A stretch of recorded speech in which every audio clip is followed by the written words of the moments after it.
don't even understand how the fuck my plug talk. Big him up in a space scoop. I don't let my plug walk. Got a new nympho bitch. Gotta cut my other little bitch off. Plug walk.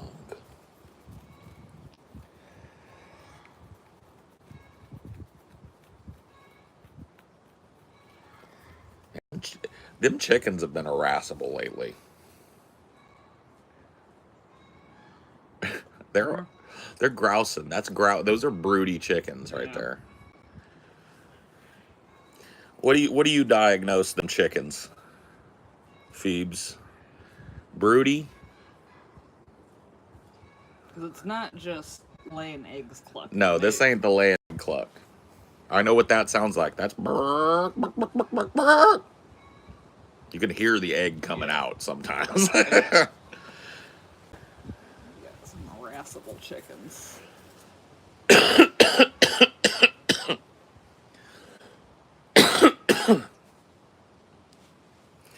Your penchant for being controversial has gotten us 96. I've gotten you 96 comments. That's cool. Yeah, I was super happy to see that you got a lot of support and stuff last night. That Mr. was Naughty Priest. Mr. Naughty Priest splashing out, giving you. Was that your first? Was that your first 100 bomber? Those are crazy. Those are crazy. Those are always crazy when you get them. But no, that was your second 100 bomber. Wow. Was Your it old Mr. hat. Naughty Priest the first time? Yeah, was it Naughty Priest again? No, that's awesome. No, I'm glad you got a little pocket change out of it, little exposure out of it. You did a good job, despite what everybody's whining about on their side of things today. Well, it's just a status thing. Like, you're the whole reason he exists. People don't get that. Is you. Yeah, people don't get that. He doesn't get that. He thought that only about 60% of his channel was me, and then when we went through it, it was 90, and well, whatever. You know what I mean? So he doesn't even know how obsessed he is. He thinks he's doing hard hitting reporting and shit. Yeah, and it's not just drama content. Anything like that doesn't have is. my face in the thumbnail gets 100 views. Yeah. He's nobody. He's got nothing but me. And he met me face to face last night. He got a mouthful of it. I don't care. That's fine. Whatever, Paul. That was his tactic last night, was to not listen to me and read from a script.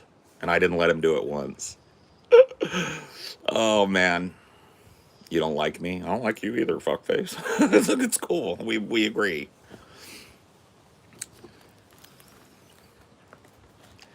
Yeah. I'm not a meditation teacher, but if you've got questions, I can try and answer. It was a Reiki therapist I had that taught me the shit that I taught you. Reiki. Yeah, you taught me a few other things, for sure. And they work. They just don't work for me very well. They work for others. They work for me. I think my problem with deep breathing is I got little baby lungs, so it feels weird. Oh. Because I don't exercise the deep breathing very much in my day-to-day life. Let's see. There's a cheat code with breathing. Have I ever taught you this? You take a deep breath, right? And then you force. So you get to the end of where you would stop to breathe. Yeah. And then you force a full breath. It just feels like tingly, like I'm straining. No, well, that's the thing, though. Yeah. When you do that, it opens up your diaphragm. It forces your diaphragm to open up, oxygenates your blood, and can calm you down. But I get focused on like the weird feeling of me straining my lungs. Yeah.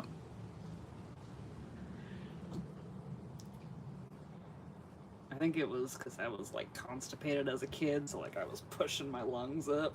Maybe so.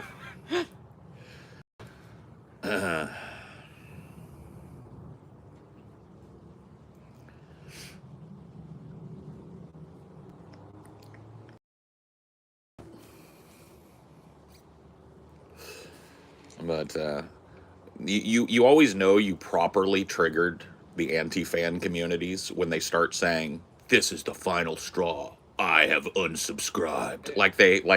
Like according to what they post, they should have unsubscribed years ago. Yeah. But now, this was the straw that broke the camel's back, and they're all still there, by the way. Somebody caught a dude in Phoebe's channel going like, "This is the final straw. I will never watch Pessimist Productions again, blah, blah, blah, blah, blah." And the first comment to him is, "You should probably unsubscribe. You're still subscribed." It's just funny watching them circle jerk. And they're peeking all the time trying to find another Paul moment. Oh, yeah. Well, they can't stop watching me. Yeah. Because if they did, what the fuck would they talk about? Yeah. So it's just funny watching them like I'm gonna read that and go, you know what I mean? I know dude, you're my biggest fans. Alchemist Soil might be my biggest fan. Dude has been watching me for over a decade. He might be my absolute biggest fan. He might know more about me than the next 10 fans of mine. He will never, ever stop watching. And neither will a single one of the weirdos that hang out in that place. They can't. Rent free, remember? Rent free. Love you, Paul. Too bad about the DFF breakup. I know. We're all shocked and nonplussed. Like you haven't done that shit fucking 20 times between you and TJ. Yeah. It's just funny watching people that have no social awareness watch people who have friends and stuff interact and go like, it's like so fucking parasocial, bro. My biggest takeaway from last night is how much haters will crow about being silenced after simply being timed out for 5 minutes when they could have been banned. Oh, yeah. Oh, my God. They hate it. They hate anything that doesn't allow them to run their motor mouth. If they don't get to run their motor mouth, oh, it drives them nuts. That's why I was so heavy on the pushback with his interruptions and shit, because I could tell it got under his skin. It was driving him absolutely fucking nuts. And that's what you do, right? If you're going into one of these discussions and it's free form, right? You have choices, right? I could have sat there very calmly and gone like, yeah, no. I actually thought about it. I thought about going in there and just giving a complete like, yeah, no, so that he doesn't get anything out of it. But then Phoebes gets nothing out of it. Phoebes gets shit content, right? And so my plan, if I had one in there, was to constantly undermine his attempts to control the flow of the conversation. And I did it. And it drove him absolutely fucking insane. It put him in this awesome position where you get a person in where they're not listening to you, but you're actually like making a point over and over again, but they're not listening to you because they can't decide what they want to say next. A talk calmed me down. Honestly, it's great. It's calming seeing others get angry and worked up. That's funny. I don't find it to be calming watching that, but hey, whatever floats your taco, friend. It's just funny, bro.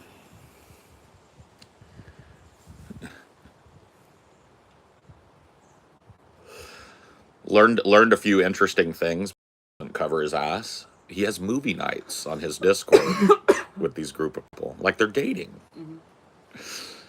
And he's told the people on his Discord who he is and where he works too. That's interesting. I would like to make an offer for the future to anybody that's a member of that snark community. Alchemist Soil ever pisses you off? Ever treats you like shit? Ever runs contrary to what you want? Or you're just bored and you want to stir stuff up and make some fun content and cause some chaos? I'll find a home for any personal identifying information about Alchemist Soil. Anything he shared with you about his private life in that Discord? Because he doesn't think it's... No, it's not doxing. It's not doxing. There's a link to that Discord that's available to the public. So anything you feel like you might want to share with me privately about him that he's told you in that Discord, I'll find a good home for that. Find a real good home for it. So I just want to let you know, I know all of you are probably on the train right now, but in the future, This guy ever pisses you off, ever runs contrary to what you think he should do, and you feel like getting his goat? Because it's not private. Yeah, it's not private information. It's public. It's a public Discord with a public link. So anything he shared in there, you want to let me know? Name, place of business. I'll find a good home for it. I just want to put that in his head, because that's a genuine offer. I don't care how bad you've been to me. You decide you don't like alchemist soil, you decide you want to stir things up, cause a little chaos, I'll find a good home for where he works. What his job is, what his name is. I'll be a home here for it. So keep that in the back of your mind in the future if you're on those snark subs. Keep that in the back of your mind too, alchemist soil. You better hope you never cross any of these people.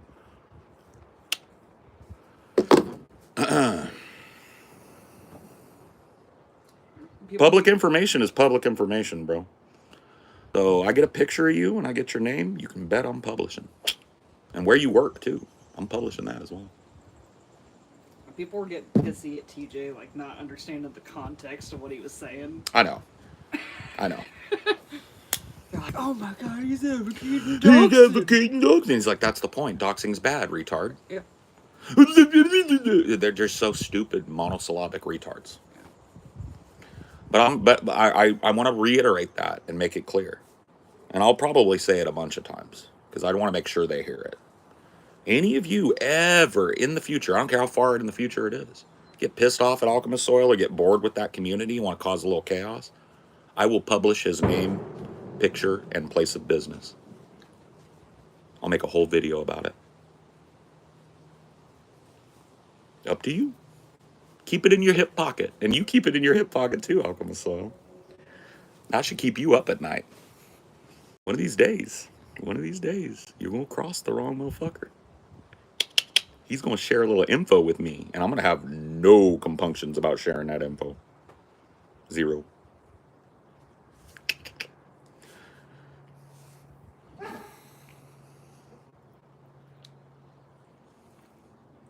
Doxing? You bet your ass, yeah. Sometimes you got to fight fire with fire. Sometimes people don't learn until they have to suffer the indignation of their own, or the indignity of their own prescription. I hear a whisper about this guy's name, I'm publishing. I hear where this guy works in Los Angeles, I'm publishing. So he better hope. He better hope he hasn't shared too much with somebody that he doesn't fully trust over there.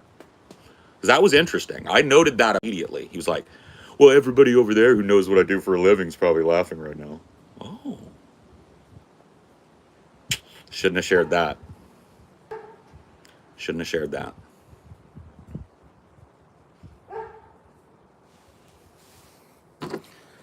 Because now I know that a bunch of autistic, obsessive retards know some shit about you that you don't want known. And they're my autistic, obsessive retards. They knew me before they knew you. You better hope every one of them is a loyal foot soldier. Because I'm going to rip that bag off your head, boy. Oof, calling people retards? You're a retard. Oh yeah, the pearl clutching about. Pearl clutching about language. Yeah. It's just fucking retarded. Of course they're going to do that. When you're getting absolutely no traction, you got to grab onto any fucking root that you can. Even though they've called you retarded. They've called me retarded. They've called you retarded. They've used those words a billion fucking times. When I use them, it's suddenly fucking, man, it's just what it is. So, I mean, I really do hope. I really do hope that there's just, like, uniform loyalty over there and that you never step on anybody's toes. Because these motherfuckers love to watch the world burn, and one of them will tell me your name. That's the curse of the drama. That is the curse, yeah. That you live by the sword, you die by the sword. Everybody knows my name. My name's Paul Parkey. I live in Washington State. I work as a podcaster. Before that, I worked at the school district, and I worked at Starbucks. That's my life, right? Everybody knows that about me. Only a few people know that about you. I'll publish. I'll publish. I'll put a face to the name. Yeah, don't act retarded if you don't want to be called a retard. That's the way it's always worked. They all seem slimy like them. Oh, they are. That's the problem. When you associate with people like that, how long do you think it's going to be before one of them gets bored and decides to shoot me a DM? Especially now since I put it in their head. Oh, sleep tight. Yeah. Like, I've seen big YouTubers talk about it too. It's like every drama YouTuber I know regrets it. Yep, of course they do. Because it involves them in a shitstorm. And his whole fucking channel is a shitstorm. And one of those people that you're all cloistered off with is going to get pissed off at you one day. And they're going to come to Papa with a lot of info. And I don't care how many years on it is, I'm putting a name to you. You better believe it. And if I can, a face and a Facebook account. Oh, I'd love to do a deep dive. You better hope you didn't share too much. You better hope you played your cards close to your chest.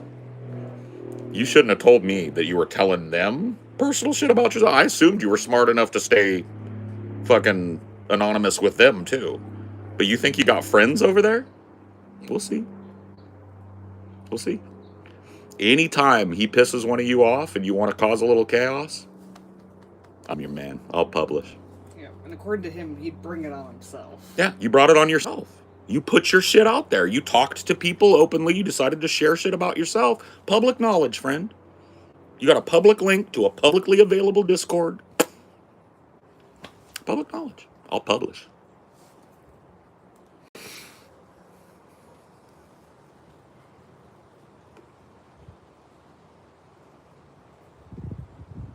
I'm talking about alchemist soil. Yeah. Because he believes that tying names to anonymous accounts isn't doxing. Yep. And that you bring it on yourself Yep. if it ends up getting exposed. Yep. Any information that's released is public information, and according to him, there's no such thing as doxing. So if I ever get wind to this guy's name or place of business, I'll publish. I'll play that game. We'll see how his work feels about him being an obsessive weirdo on the internet. I'll play the game. That's how he feels about it. Or he could fucking admit that it's fucking creepy and weird. Or he could admit that it's creepy and weird, take the fucking video down, and apologize for it. Those are your two choices. That's it. Or I'm just going to hang back passively and wait till you piss somebody off. The Schrodinger's doxing. Yep. I'll hang back passively and wait till you piss somebody off and they come to me with a little DM, a little packet of information about you, and I'll publish. I'm glad to know how you feel about it. I feel about it the same way now. If you changed my mind on anything, it was that. Yeah, public information. So you better hope you didn't share too much. Because every word of it will come to me eventually.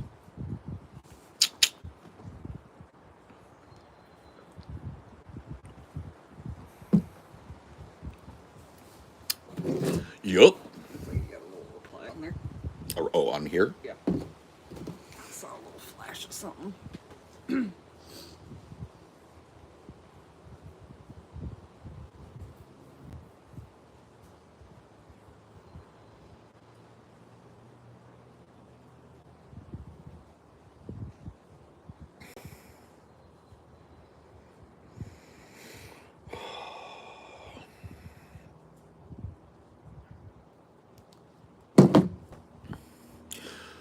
Yeah, that's fine, Paul. Whatever, Paul, I don't really care. If you don't care, then why don't you publish? You don't care. I think he cares. He'll be. I don't think he actually thought about that. He should never have said that. That was a slip up. That was a major slip up. You shared personal information with a bunch of fucking weirdos that like causing drama and blowing up communities. Ooh. You better hope they love keeping your secrets more than they love chaos. Because if I read them right, somebody's going to come to me with a little bit of information. And I'm not going to have any moral compunctions about publishing that. I'm going to put a name to you. I'm going to put a face. You're going to own what you are. Because that's what you do to others. Do unto others as you wish to have them do unto you. There's no damage you could ever do to me. My name is out there. My life is out there. Yours ain't. You fucked up, bud. You better hope everybody in there loves you and is as loyal as my dog is to me. I think you know they're not, though. I think you know. So you better walk on eggshells. You better treat every last one of them like Prince. You better chuff them up. You better stroke their fucking egos. Because if one of them gets hair lipped by something that you've said or done, they're going to come straight to daddy. And daddy going to publish.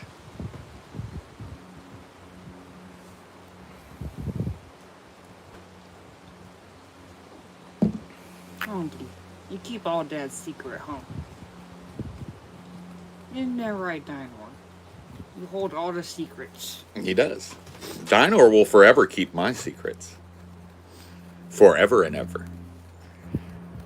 I don't know about Dumpy Dumbfuck 420, though. I don't know if I'd trust Dumpy Dumbfuck 420 and his ilk. I don't know if they're going to keep your secrets forever.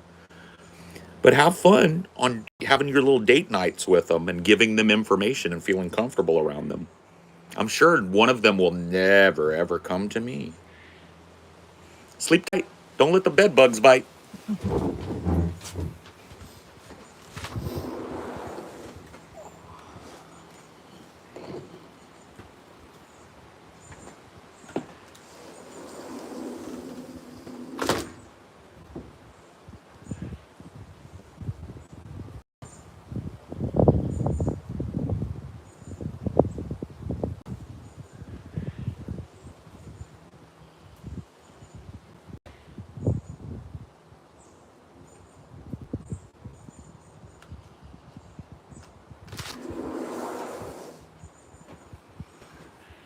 It's been a while since you did it black and white.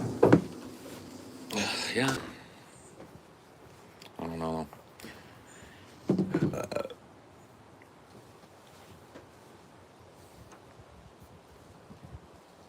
Oh.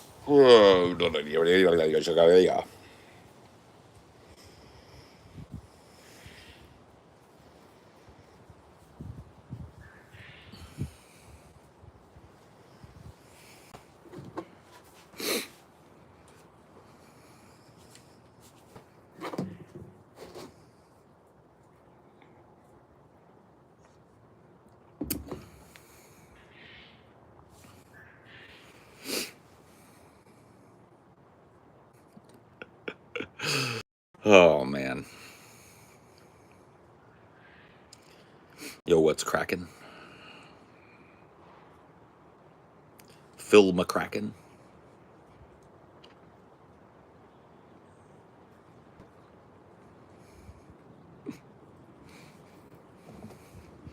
No, that was fun. It went on about 3 hours too long, Yeah. but it was fun. I think if he wants to get together again, I would really like to say what I just said about any personal information about him will be published by me if anybody chooses to share it from his entourage. I'd like to say that while he's there, just to make sure, because I know they're all watching at that point, right? They could miss this. They like to ignore things that don't fit the narrative, but if I get it while he's there and let him know my intention to publish his identity and where he works and stuff, then there'll be no running from it. I want to make sure he knows that.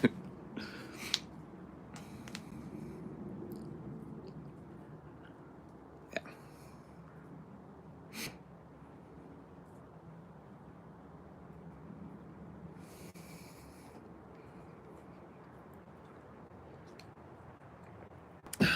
One of them told me I live in my mom's basement. Shit, I wish. She just remodeled it. I know, right? I wish my mom would let me live in her basement.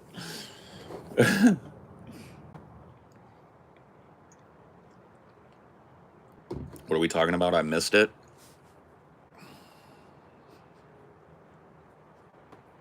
I think you probably know better than to ask stupid questions. You just listen.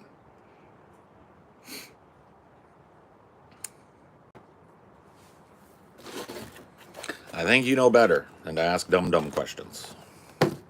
You just showed up. You don't know what's going on. You know how to fix that, don't you? You listen. You don't ask everybody in the room to stop for a full recap of what's happened in the last 20 minutes.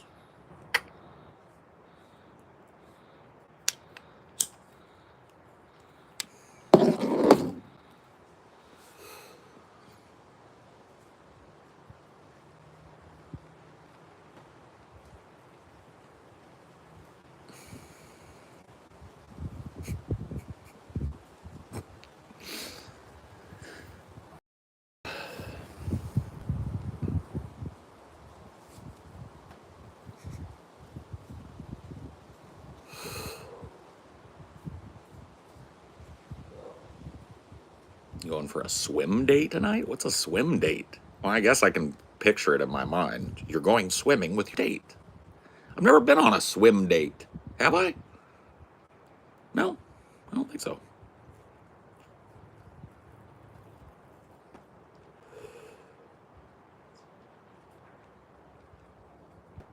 My hair wants so desperately to be parted in the middle. Look at it. It's what happens when I put nothing in it in the morning and I just get out of the shower. It wants to go right back. It is not happy with my new hairstyle. It needs to be trained.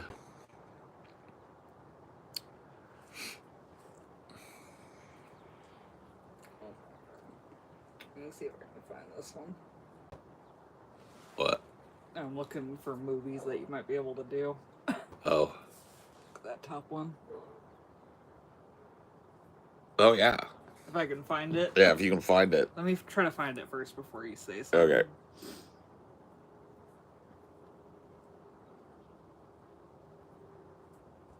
What is it called again? Terror of Tiny Town? Yeah. Alright, I think I found it.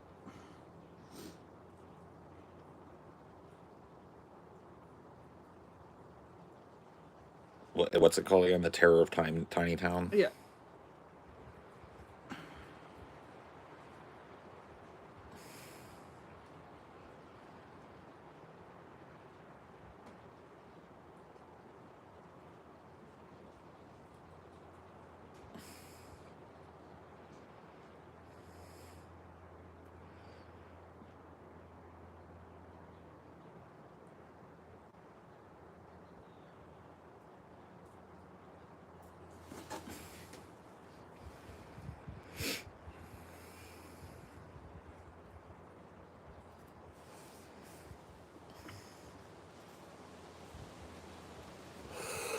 Fort? Poor Peter. What? I'm just... What happened to Peter? I mean, like, if you guys cover that movie. Oh, yeah. We're pointing out the exploitation. Yeah. Respectfully pointing out the exploitation. Horribleness.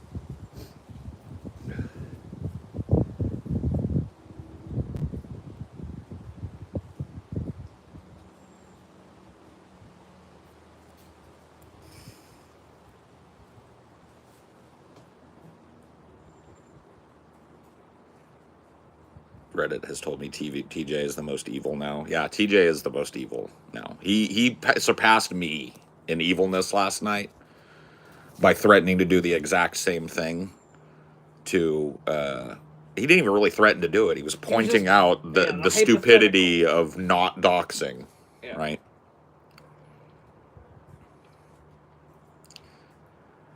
But, you know, they're working with like two brain cells that are not properly connected. So they're real slow on the uptake over there in the snark communities. Yeah. Always have been. Always have been. No context. Like one screenshot. I was skimming through there the other day, and one of them actually like had a moment of lucidity because they were all going like, "Look at how their channel is dying. Look at how it's gone down." And then somebody posted, "Well, like to be honest, a bunch of people left the Patreon to go to the channel membership, so we're not really counting that." Mm-hmm. And it got downvoted because it doesn't fit the narrative. Yeah. Plus, it's just the economy.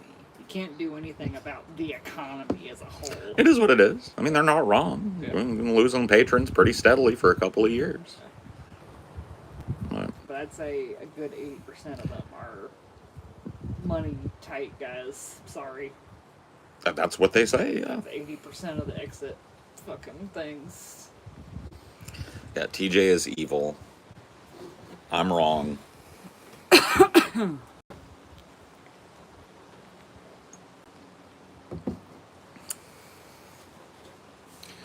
TJ's evil as can be. I'm wrong as can be.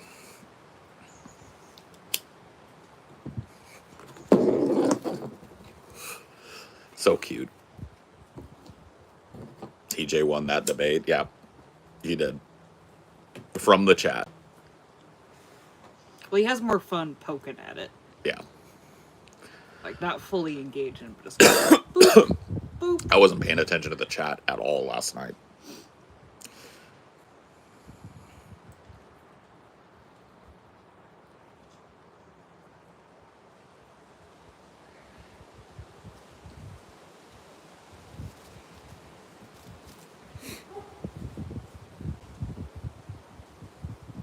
Gage says I'm ableist for calling him retarded. I told him to stop being retarded. Yeah. That is pretty retarded. No, that guy, that dude, I've seen that name around for at least a decade. That dude is straight obsessed. But like I said, dude, your biggest fans are the people that hate you the most. That's just known, right? All of these guys tending. Hey, Paul, until the thing that happened last night, I had no ideas about the thing with the honey's account. Get her some flowers, take her to dinner on me. Aw. Well, that's kind of you. I will. We haven't done a date night in a hot minute. We're going to go out on a date night. On that guy. You're right. Good on you. TJ interrupted in the chat and was the loudest. I know. I was screaming over the dude, and TJ was interrupting him even louder in the chat.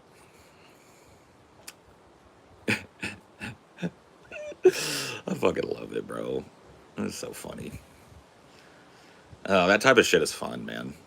Because these dudes, like, and you gotta keep in mind, this is not the first time that I've met a completely creepily obsessed person and talked with them, but it always goes the same way. They're never ready. They're never actually ready. They've got themselves so chuffed up because there's 10 or 15 people that upvote everything they say, and they've got a secret Discord server, and they get nothing but fucking praise. And they start thinking like, I could step into the lion's den. And then they do, and they are nonplussed as fuck. You know, it actually looks pretty good in the middle part. Does it? It doesn't look bad. Okay. Well, that's not bad. Maybe, I kind of have a hard part shaved in over here, so yeah. it's a little uneven. Yeah. Because that one side's a little longer. Yeah. But it's not bad. No, it's not bad if you have a lazy day and don't want to fuck with your hair. That's good.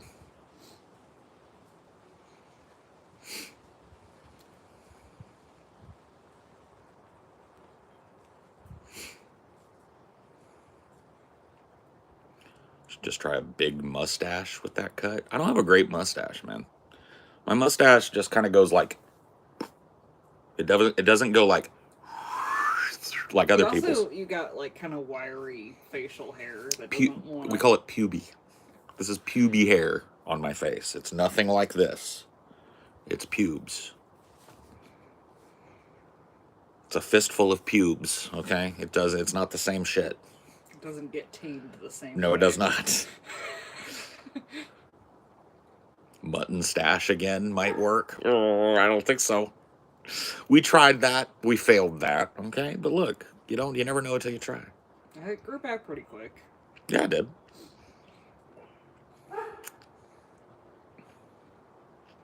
Is that a merkin? A merkin?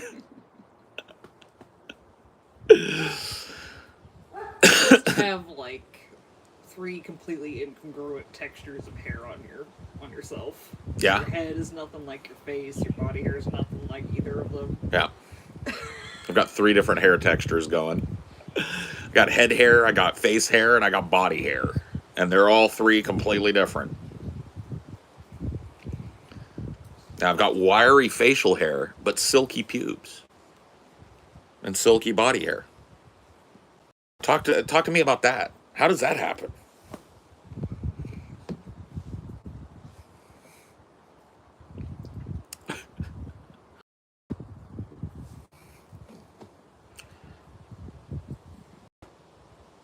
How did we get on this subject? The subject of pubes?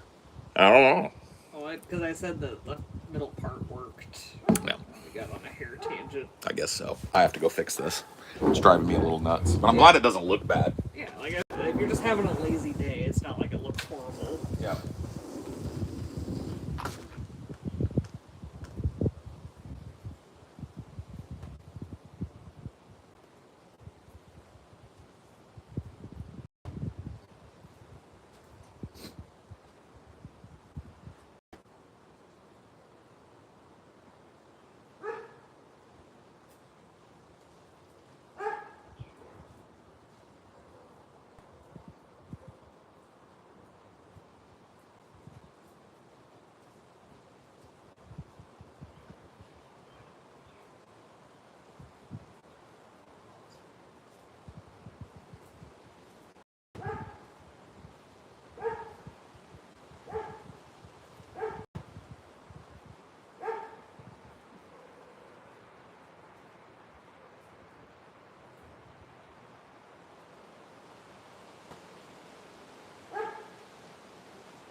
Okay, that's better. You gotta go at 2 or. Yeah. I think so. I ain't said nothing else. She's like the wind through my trees. She's like the night next to me. She leaves me in the moonlight only to burn me with the sun. She's breaking my heart and she doesn't know what she's done.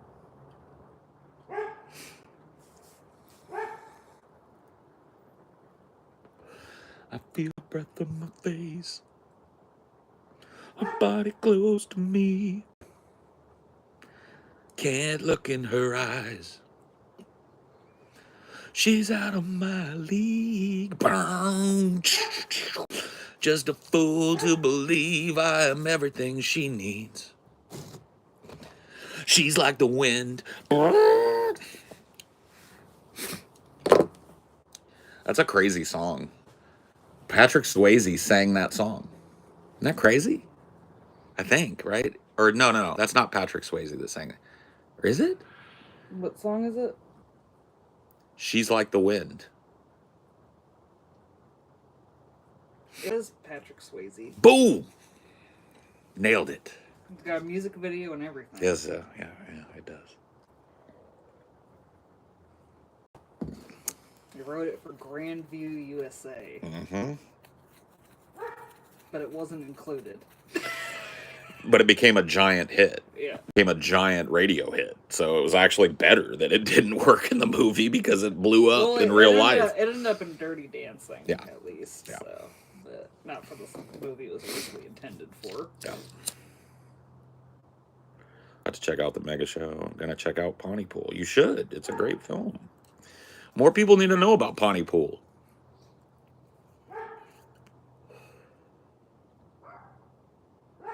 It's got a good amount of tension in it.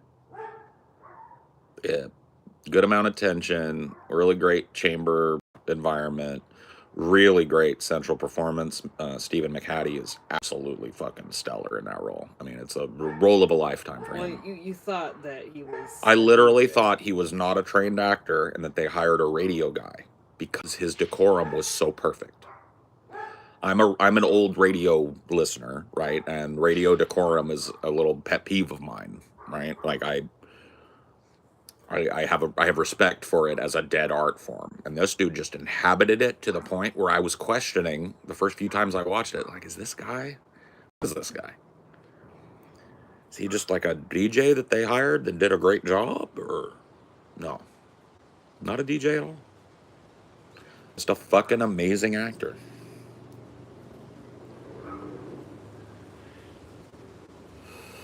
Pontypool.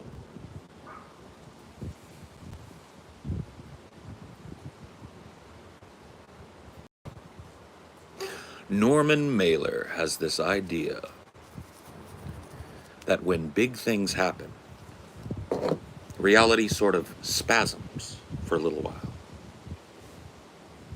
And when it settles, it leaves behind the feeling. I can feel it, that something big is coming. But then again, something big is always coming. Oh, that gives chills. Gives me chills. I got, look at that. Goose pimples. Goose pimples just saying it. That's how you know you're dealing with amazing writing.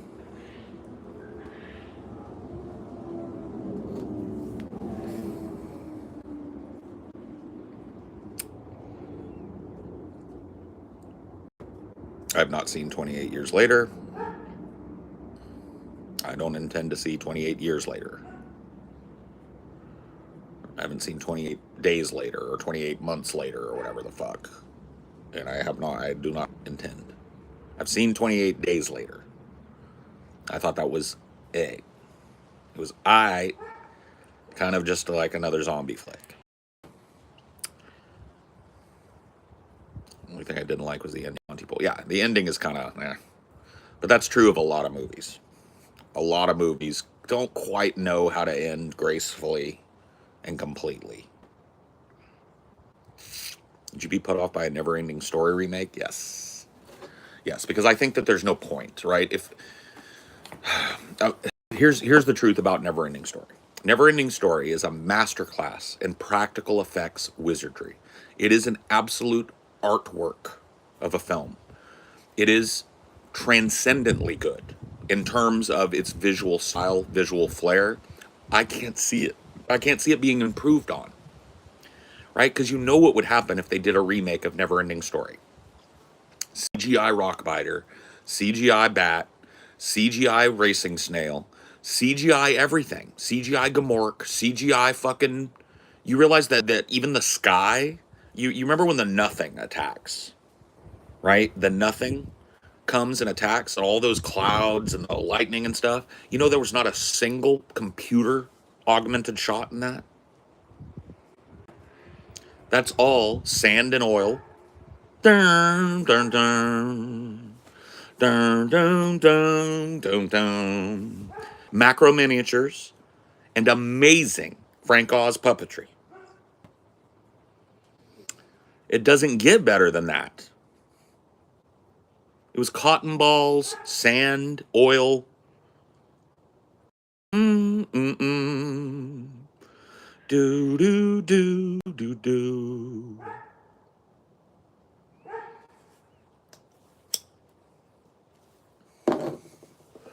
That's why I would like to see it remade, because I see no point. I cannot see how they could improve upon the original. The original is a masterwork.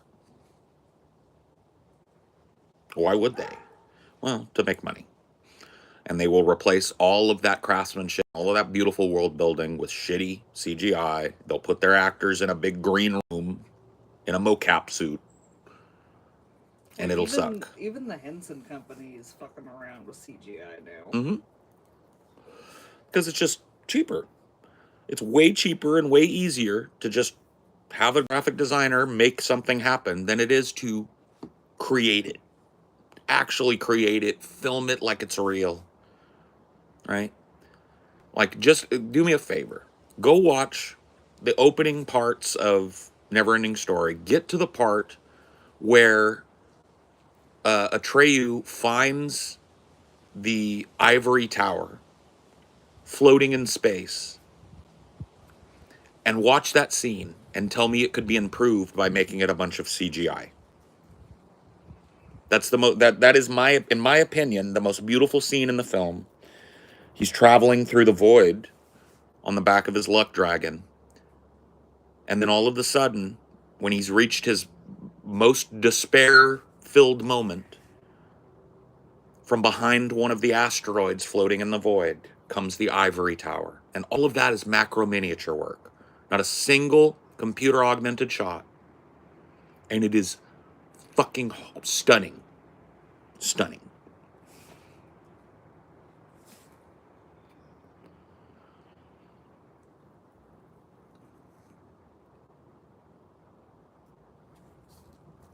I feel like the only remakes worth a shot tend to be good ideas that were executed poorly. Yeah, that's my point. Like, yeah. If Neverending Story was just kind of like a cool concept with bad execution that never really took off, nobody really cared about, but had a good idea, yeah, remake that shit and do better with it. But come on, man.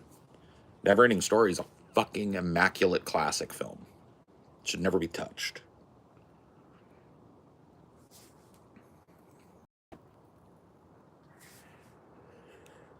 Do you like Jungian psychology? I do. I'm friends with my shadow. I made friends with my shadow.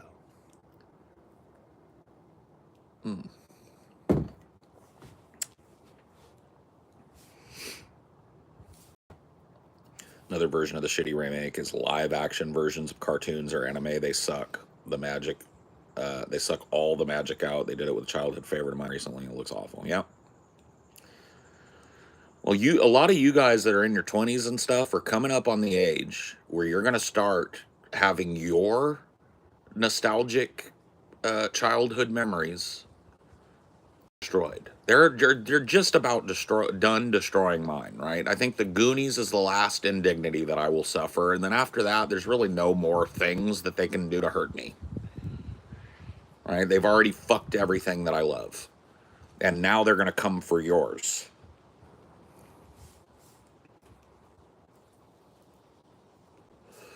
They're coming for your childhoods. They're coming for everything that you love and appreciate about your the media of your childhoods, and they're going to turn it into unwatchable CGI schlock. Get ready. If you're 30, it's already happening. You're in the midst now. You're where I was when I was 30. When I was 30, they were just starting to fully ramp up. Hey, we're going to remake every fucking thing that you ever heard of from your childhood. It's all coming back. It's all shitty, and it's all CGI, baby. That's around when it started in earnest for me. So you're right at the front edge of it, but you think it's not going to get any worse right now. If I know the mindset, you think maybe it's gotten as bad as it's going to get. Oh, no. No, you've got another 15 years, friend. Once you reach my age, 45, you stop being the number one demographic, right? They start going after younger people. They start trying to get younger audiences because you're aging out, bro.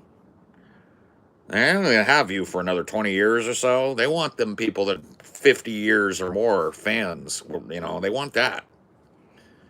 You don't mean as much anymore when you reach my age. You're on the downslope, friend.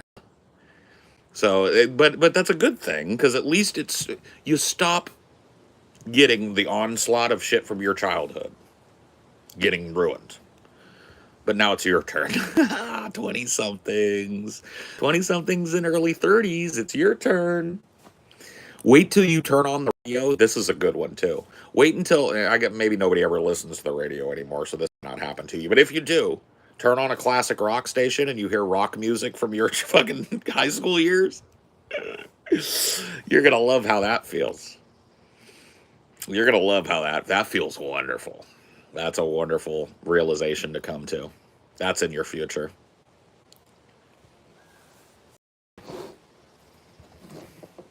That's 100% in your future.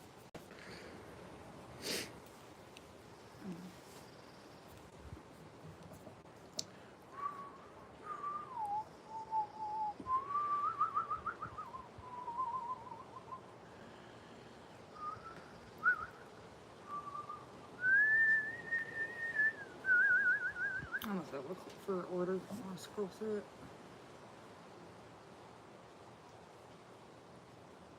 That looks good. I like that. Yeah. Yeah. Thank you. Give me 2 of those Gary Paytons. I put 3. 3? Okay. Yeah. Yeah, that's perfect. Smoking on that Gary Payton. I remember you liked it when we got it that one time. Oh, it's gang. It's gang.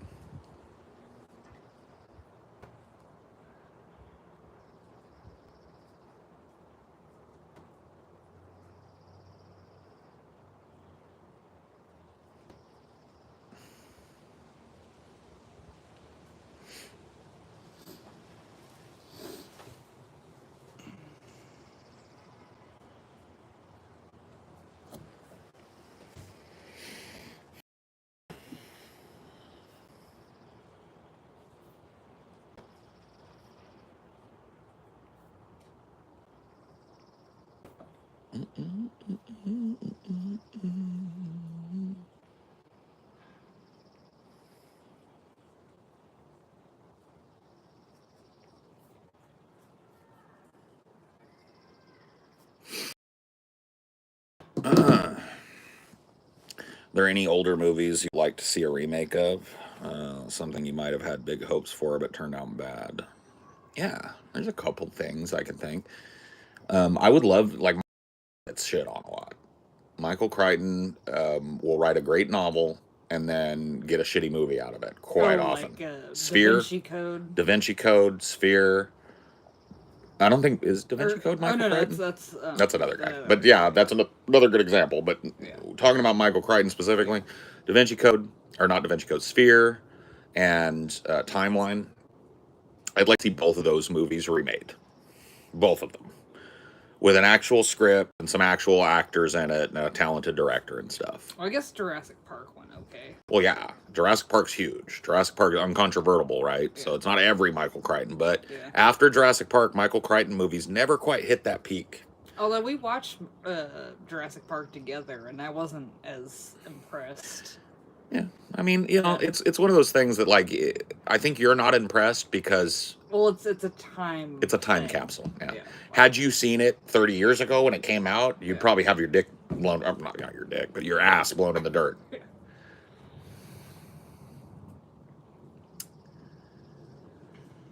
That's how I was. Yeah, like, but yeah, we watching it now, there are other movies that have reached that bar.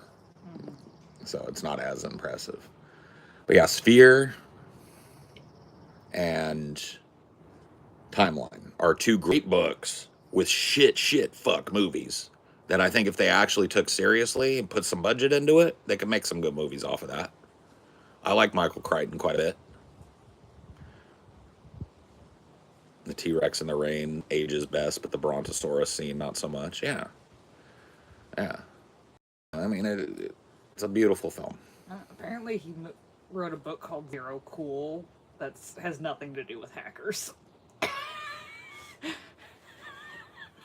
It's just a weird coincidence. I see. Unless maybe they were inspired by that. Maybe so. Maybe that's why Zero Cool. Yeah, the Andromeda Strain is another one that I wouldn't mind them remaking. It's another good book that has a shit unwatchable movie. But I think of those 3, I'd like to see Timeline. Timeline is one of my favorite Crichton books. Do you think Sphere is just too tricky? It is. I think it could be done, but it would be a big budget thing, and they'd really need to do it proper, but I think that they could make Timeline with a lot less money. Mm-hmm. Well, maybe not a lot less money, because you'd have to build a whole medieval and shit like that, but... Sphere is like a particular kind of... It's psychological, scientific concept.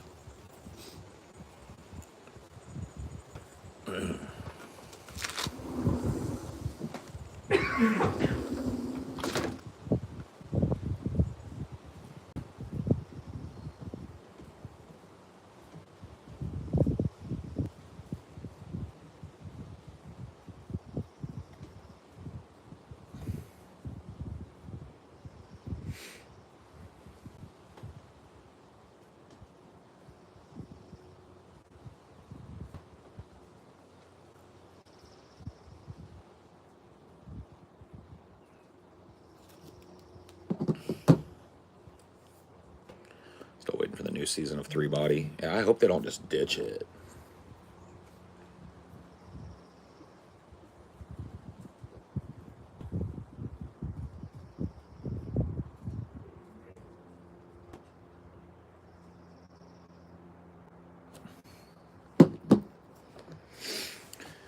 Did you ever check out that pirate rap song I told you about? No. What's the pirate rap song? I'll check it out right now.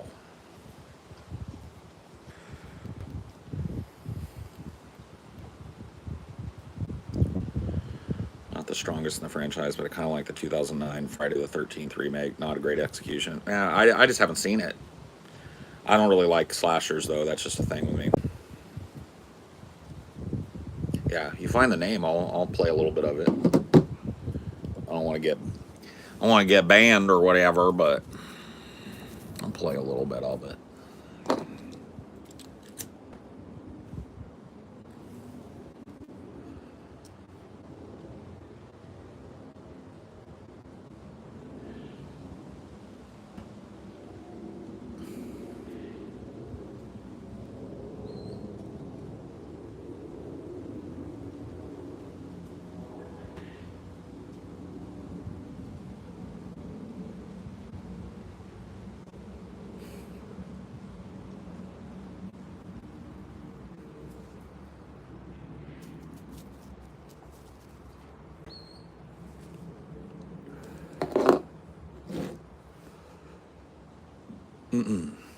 Best Gandolfini performance outside of The Sopranos, The Mexican. Nobody ever talks about that movie, but he is fucking brilliant in that film.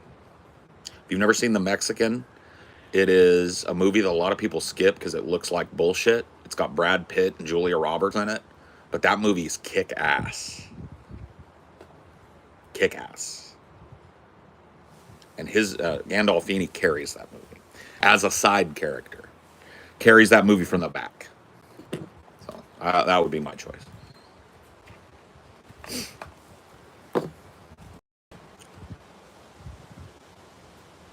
No, it's okay. You just tell me what the name of the song is, and I'll go find it.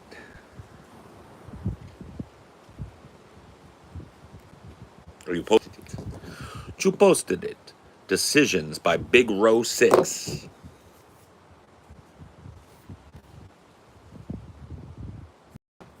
Decisions, Big Row 6. This is a pirate song, you said?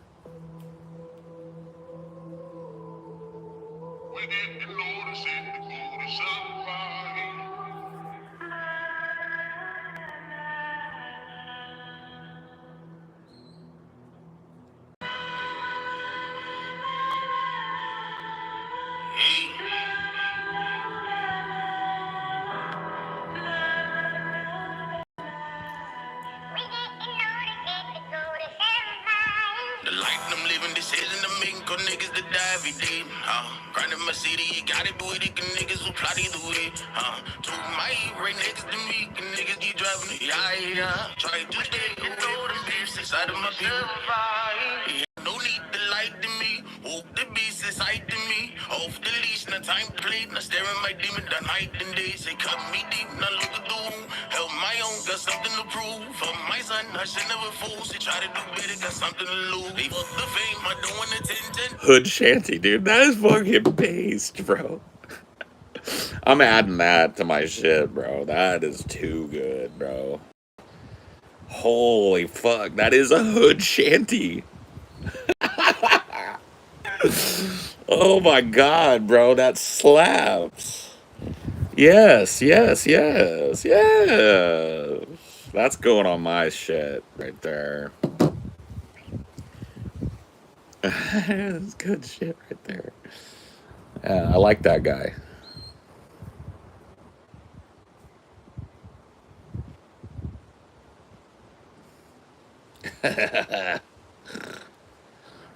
That was cool. That was cool. Doodly dee dee dee dee dee deedly dee dee doo doo doo.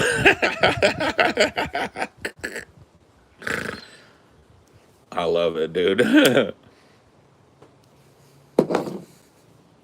A hood shanty. That's so fucking cool. Yeah, you were right. That's up my alley right there. You were correct in your assumptions that that would be right up my alley. You know me well.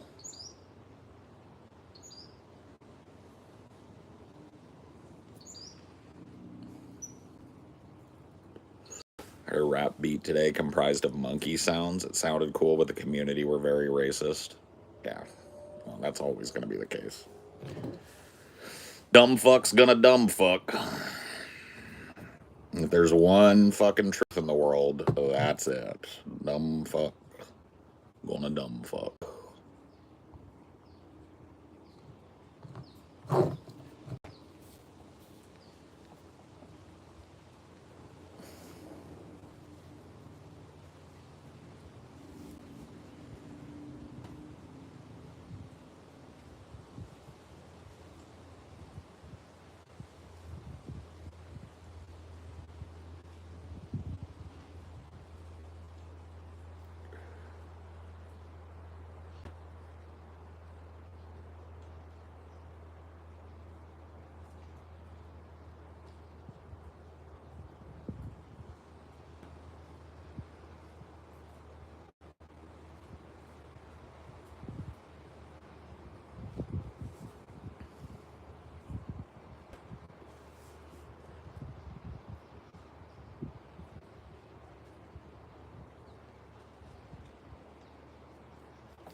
Having a text.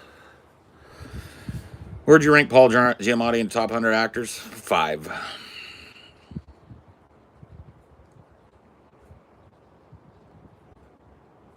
The Phoebe stream was great, by the way. Cool. I'm glad you enjoyed it. I hope everybody went over and subscribed to the Phoebes. That's what I was hoping. Hoping to give a little juice. Give a little fucking juice to the channel.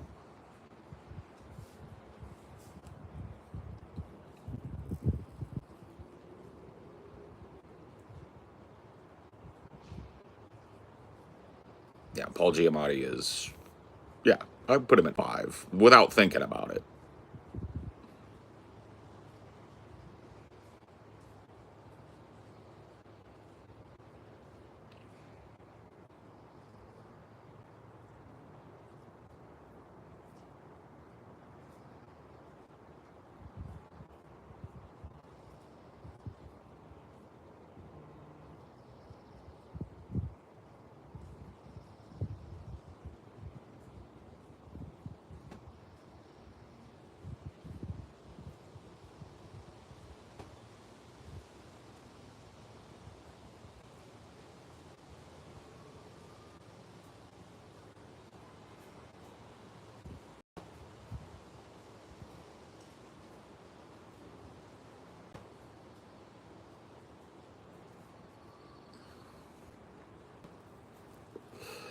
Giamatti or Oldman? Giamatti. By a hair. Both insanely talented, but if you're gonna force me to choose, Paul Giamatti. 6 hours of brain-numbing goodness. Yeah. Yeah. Yeah.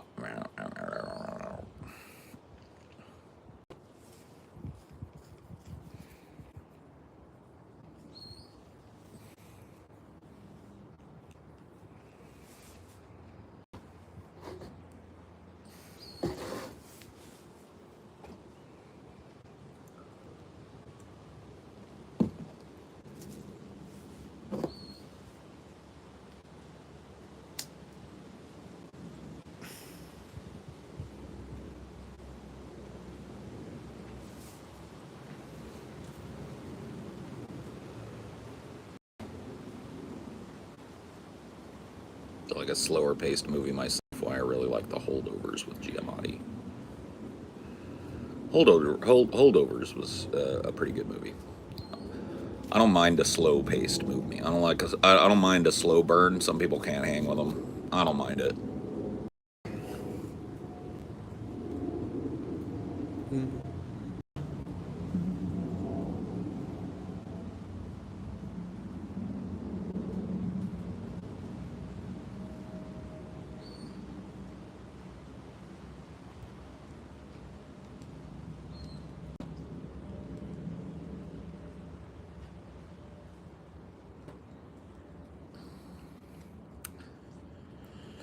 What are your plans for your next? What's Paul watching? I've got 4 more movies in the bank. I've got more that I'm finishing up right now before I start sitting down to do the research for it and get it done. So I'm watching Poker Face right now, and it's taken me 4 viewing sessions to get through. That's not a good sign. Poker Face is a movie that came out in the last couple of years. It's got Russell Crowe. It's a poker movie, and it is not good at all, and I'm really struggling to get through it. Like I said, I've tried 4 times to finish the movie, and I keep having to go back and watch parts again, because I'm not following. I have 1 more movie in the Twilight Saga to go. I've still not seen Breaking Dawn 2. That's the only one, though. And then once I've got that under my belt, research for that. It's already started, but I start collating my research and then script writing. And once I've got script writing started, then plans for locationals. So we're moving. We're moving, baby. We're moving. Thoughts on part 1? It's gone off the fucking rails. None of it makes any goddamn sense anymore, but I'm still entertained for some fucking reason. That's my brief thoughts. I'm still, for some reason, massively interested in what's happening. I can't put my thumb on it. How many episodes would it take to cover all Stephen King's movies? Oh my god. If I did 4 at a time, dozens. Yeah, the bedroom the next morning is wild. The fucking, scene where he gets cucked in the tent is wild. I was dying at that scene, bro. Where they're in the tent, and he's like, I have to cuddle your girlfriend. And he's, sitting there just looking like... and fucking Jacob is, spooning her. That shit is wild, bro. It is wild. I could not stop fucking laughing, bro. That shit had me in tears. I was doubled over. Yeah, dude, the literal cuck tent, bro. I didn't know. The literal cuck tent, bro. Oh, Jesus. Oh, God. Oh. Oh, man. Ooh. So yeah, the movies are fucking hilarious, and it's gonna be a funny ass fucking video. I can tell you that much. I'll get you new ice water ready. Let's see if I can go soon. Oh, we're not starting until later, baby. Okay. 5. Okay. So we're good.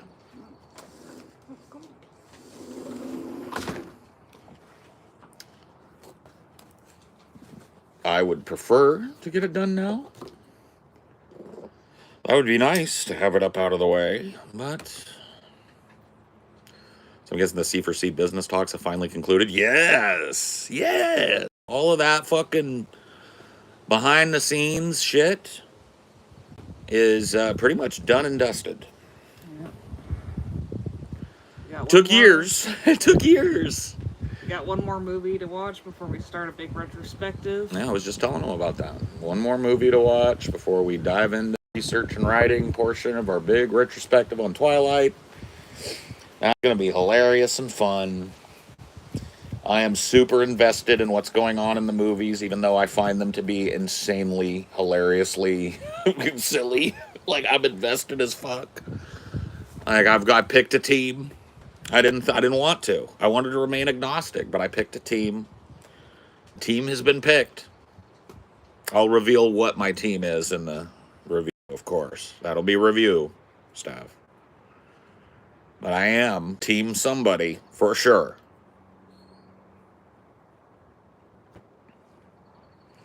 Feel C4C could have been your solo breakout, then it got killed. It didn't get killed. It's just in development limbo for a long time. Yeah, a lot of people think, I've talked about this before, so I don't want to reiterate myself, but they think that because of this job, my dad was one of those people, by the way, They think because when they watch us, we're smoking weed, talking shit, that there's nothing going on, right? But the fact of the matter is that there is tons of shit that goes on behind the scenes that has nothing to do with the public-facing show. Legal stuff, lawyer stuff, contracts. And when you're working with a strange instrument, like multiple channels under the same umbrella, ownership percentages, distribution percentages, it takes a long fucking time, a lot of back and forth, and paying a lot of lawyers a lot of fucking money to get to the point where you're ready. It's hard to. There's no YouTube lawyer. Yeah. I will explain something to people, right? And this is for anybody that's doing YouTubery or podcasting or any kind of entertainment thing, right? If there is no contract, there is no job, right? So prior to Cinema for Cynics being contracted properly, there was no Cinema for Cynics. Cinema for Cynics could have been lifted from me, and I could do nothing about it by either of the guys. I had no say-so, right? It was in limbo as to who owned it and operated it.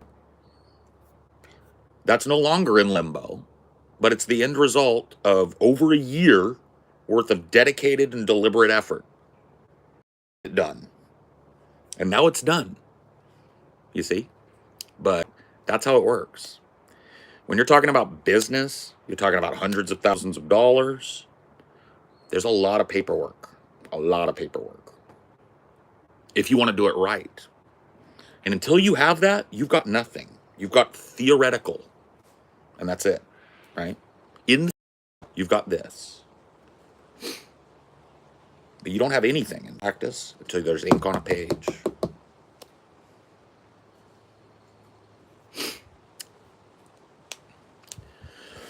I swear the guy you debated is living proof that society is sick and social media has played a part in that. Oh, yeah. It's created some real weird cognitive dissonance in people. Real weird. A guy that is desperate, so desperate to not have his personal identity out there that he won't get on camera, having no problem revealing somebody else's personal life down to the T. That kind of cognitive dissonance only happens in somebody that's absolutely brain broken, not properly socialized.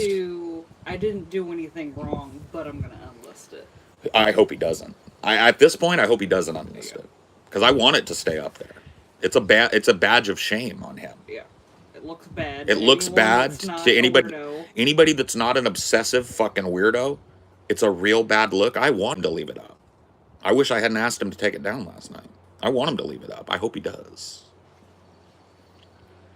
Then it'll be really easy when one of his friends gives information to point at why I released it. So I hope he does leave it up. He literally doesn't understand the equivalence. No, he doesn't.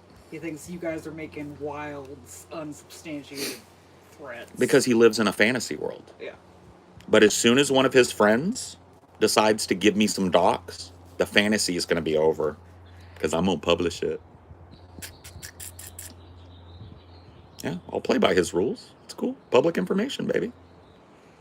So as soon as one of them little autists gets a little wild hair up his ass to cause some chaos in his little community, anonymously, I'll be there.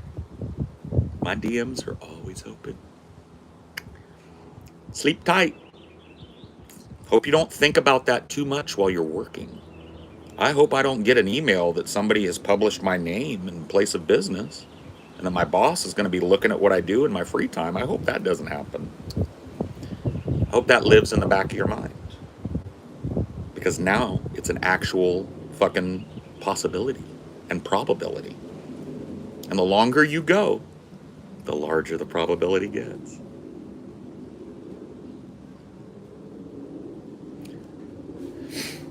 So I hope that keeps you up. I hope you're willing to stand on business. I hope you're willing to put a little bit of public face behind the things that you say and do.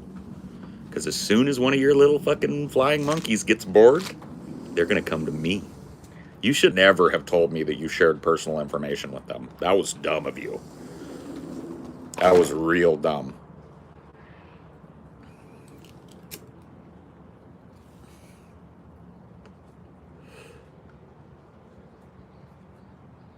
Something interesting I read earlier. Yeah, no. If someone files a DMCA claim against somebody else and you want to fight it, you have to provide your legal name, address, contact information. This is the truth. That is just one of the ways that somebody might come across this guy's details if they wanted to. I won't be doing any of that myself, but if I come across any of that publicly available information, I'm publishing. Your name will be appended to your little fucking personality. You had a chance to make good on that last night, but you revealed too much. You let me know that you're stupid and you tell personal things to a bunch of fucking weirdos. And when one of those fucking weirdos gets hair-lipped by you, who do you think they're coming to first? And I'm letting them know in a blanket way, I'm ready to publish today. And I'm ready to publish 2 years from now. Everybody slips up. Yeah, you had a chance. All you had to do is say sorry. Oops, that was a bad fucking look. Yeah, that is a creepy, stalkerish, insane thing to do. I'm going to take that down and I'm sorry. Couldn't bring yourself to do that. That was a choice. We all have to live with the consequences of our choice. And the consequence for you is, as soon as I get your name, everybody's going to know it. As soon as I get where you work in Los Angeles, everybody's going to know it. Publicly available information. Shouldn't have shared it in a public arena.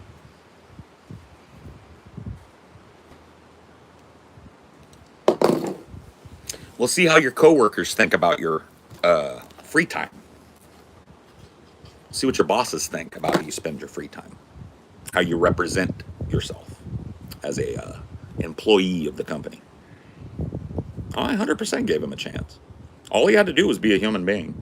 Put one pinky toe into reality. Have a little bit of empathy for a human being who never did fucking shit to him. Couldn't do it. Well, guess what? One of these days, you're going to get in an argument. And this is going to be in the back of your head every time you interact with these people now. Should I tell them this? Should I tell them this?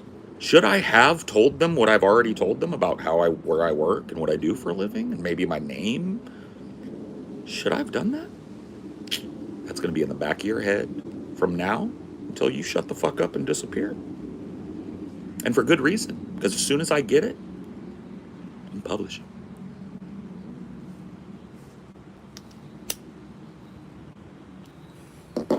And I will get it.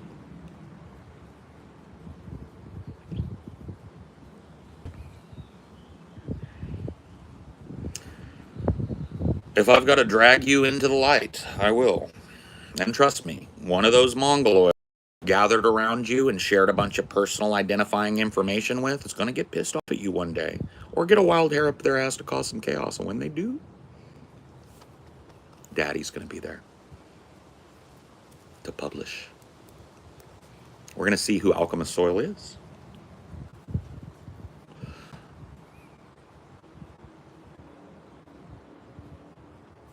Something tells me if someone did that to someone he loved, he would not. Oh, no.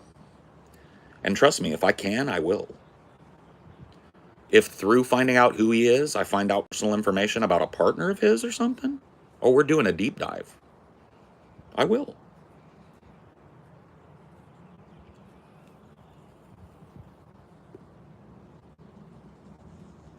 That's all there is to it. Give as good as you get in this world. Sometimes that's what you got to do. Meet people with the energy they meet you with. So you've told me what your ethics are on the release of private information and involving people who aren't content creators in your little drama farm. Now I'm letting you know what my position on you is.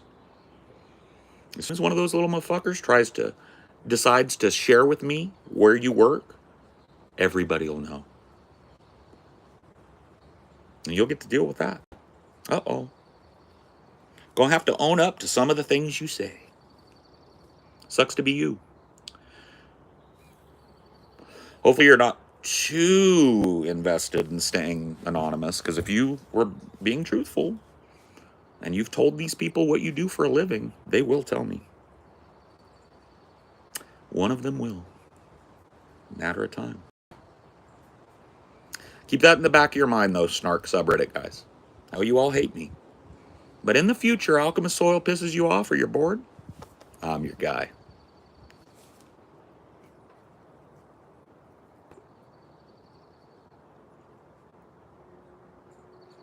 They'll get to say, look how bad Paul is. Yeah, I don't care. I don't care what they say afterward. They'll give it to me.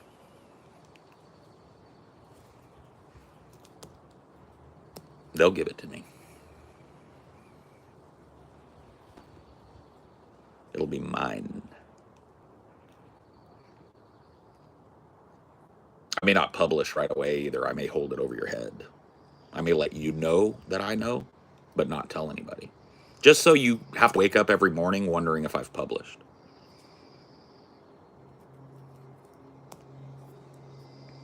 You'll know that I know. I'll send all the information to you. But then I'll let you know that I'll publish sometime in the future. And you'll get to wake up every day wondering if today's the day. That's my plan. I'm just letting you know what my plan is.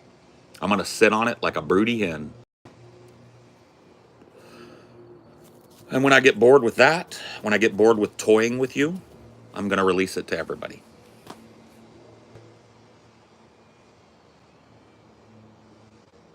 Yep, what goes out must come in, as they say. Yeah. Well, this is just what happens. You play with fire, sometimes you get burned. You involve yourself in shitty little muckraking communities, somebody's going to rake muck on you. And guess who they're going to come to? Who's going to get that muck? You did this to yourself, bro. You choose who you involve yourself with. These motherfuckers know personal shit about you. And one day you're going to rub them off. One day one of them's going to get a hair lip from what you've said to them. And they're going to get in my DMs. And then I'm going to immediately let you know I've got your info. And that I plan to publish it. And I'm going to let you wake up every day wondering if today's the day that everybody at your work knows what you do. Isn't that fun?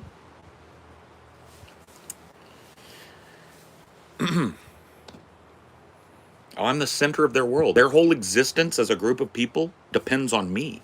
I'm in the center of it. It's a matter of time.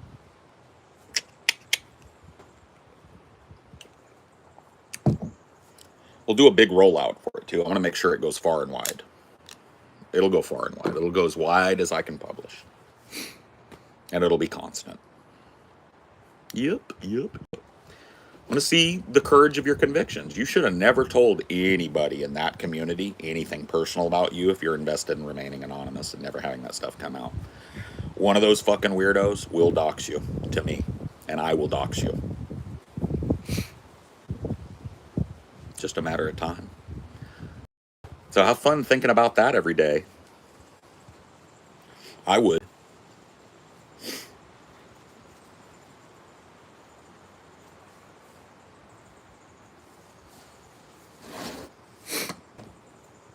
Cheers. Salud.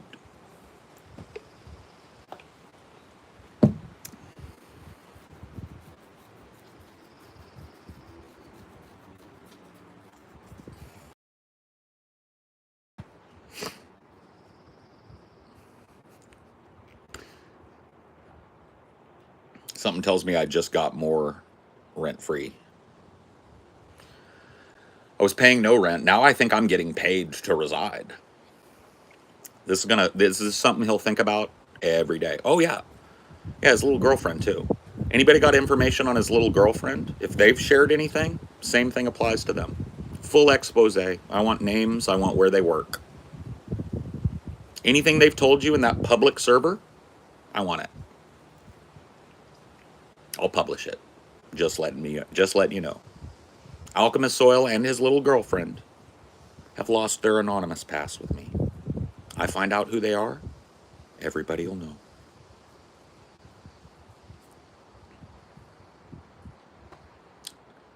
Well, I call his co-host his girlfriend because they treat each other like boyfriend and girlfriend. I don't know if it's actually his boyfriend,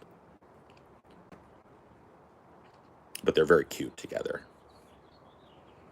They chuff each other up and they laugh at each other's unfunny jokes. But he feels the same way. And so he's on the chopping block too. Any information that they've shared with you in those private servers, I'd be happy to disseminate. Just keep it in the back of your mind.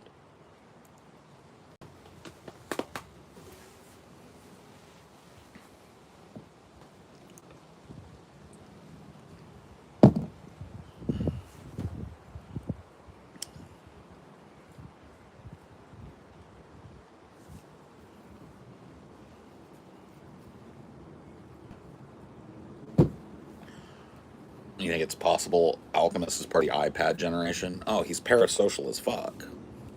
Yeah. Somehow making a whole channel about a guy that gets 200 views a video is how you defeat a guy in his mind. It's just like full obsession. Yeah, they welcome the strategy, so I'm willing. Hey, dude, turnabout is fair play. Turnabout is fair play. As soon as I get it, I'm going to let you know via DMs that I have it and that I plan to publish in the near future. And I'm going to let you wake up every morning wondering if today's the day. You earned that from me.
Bro got excited when she mentioned bringing in TJ. Yeah.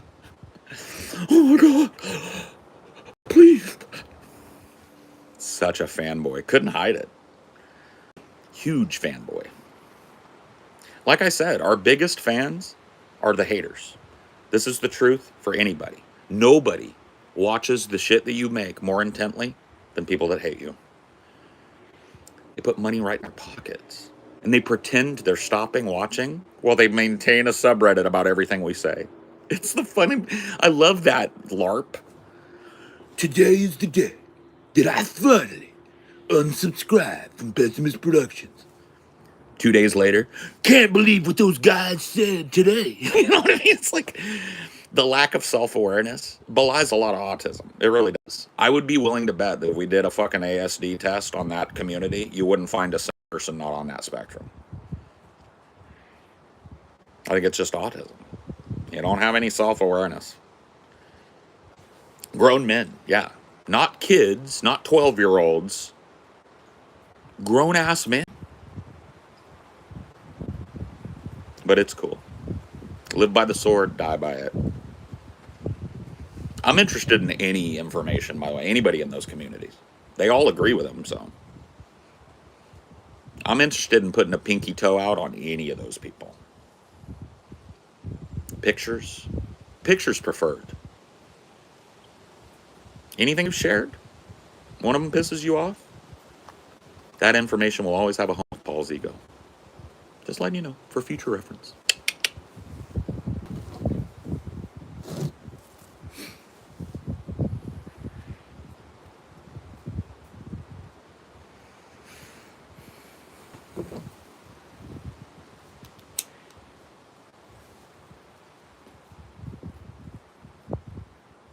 Imagine the stink. I don't want to. Do I have to? I don't want to. Oh, the pictures is what I really want. I don't really care about the names or places of work. I will publish that as well. But if you can get me like a Facebook account with some pictures going back a while, oh, that's the gold mine right there. If he's been stupid enough to share that with you, sit on it. Sit on it. Think about it. You know what I mean? If he shared some personal shit like that, if he's that dumb, oh, that's the gold mine. But just a name and a place of business, even just a place of business, because I could find the name if I had the place of business. That's simple. So yeah, anything he's told you, I don't care what it is. If it's personal information, I want it.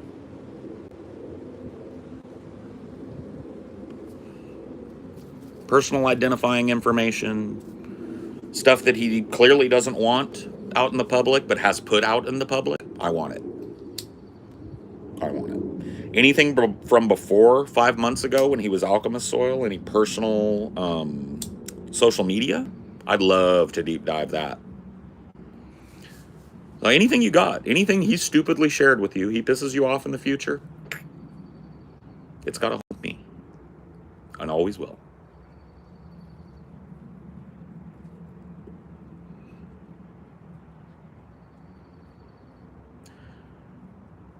Be careful, man. He's really cool on Discord. Oh, shit. Oh, shit. He's really cool. It's going to be really cool when I tell everybody where he works. It's going to be really cool when one of his little shit weasels turns on him and doxes him to me. That's going to be really cool. And it's just a matter of time. Now that I've planted the seed, it almost guarantees it. So it's just a matter of time. Tick-tock. Will tomorrow be the day? Will next week? Will next month be the day?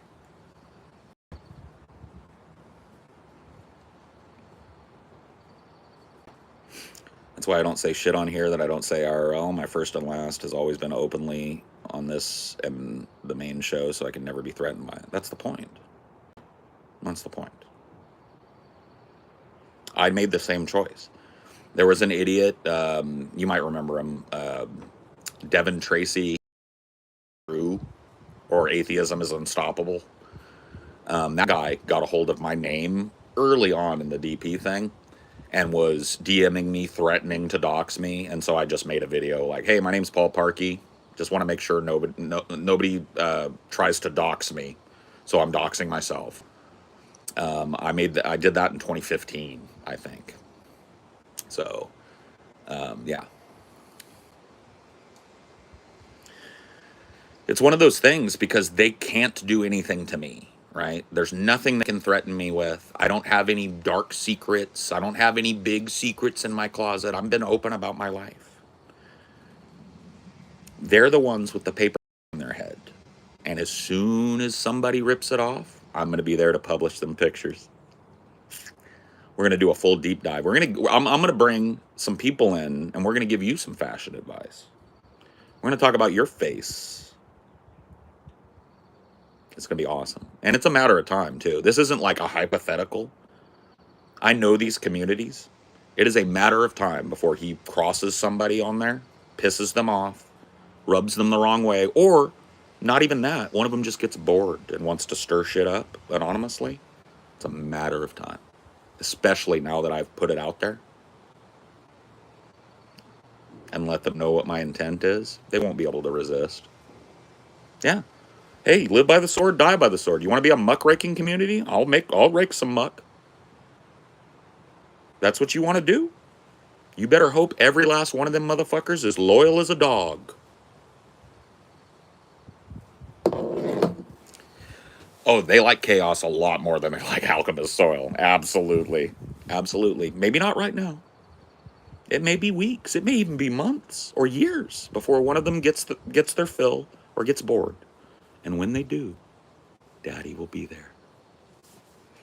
Daddy will be there. And we'll know who you are. And then we'll see. Then you'll actually get a taste of how it feels to scramble to delete things from the internet because somebody doxed you. You'll know what it feels like. You'll know what it feels like to have your work, know what you do, to have your personal life rifled through in a public way. And it's a matter of time. It is a literal matter of time. You should never have let me know that you shared public information with or private information with these people. That was the dumbest thing you've ever done. If you want to remain anonymous and you like doing this shit from behind a paper bag, that was the dumbest thing you've ever done. Because you better believe those motherfuckers remember it. It wasn't an off. It. Tiptoe. You better tiptoe around their feelings. You better make sure they stay happy with you. You better not ever call them out on anything. You better not ever make them mad or contradict or correct them. Not once. Because they hold your anonymity in their hands. And I have no respect for it. So if I get a hold of it, when I get a hold of it,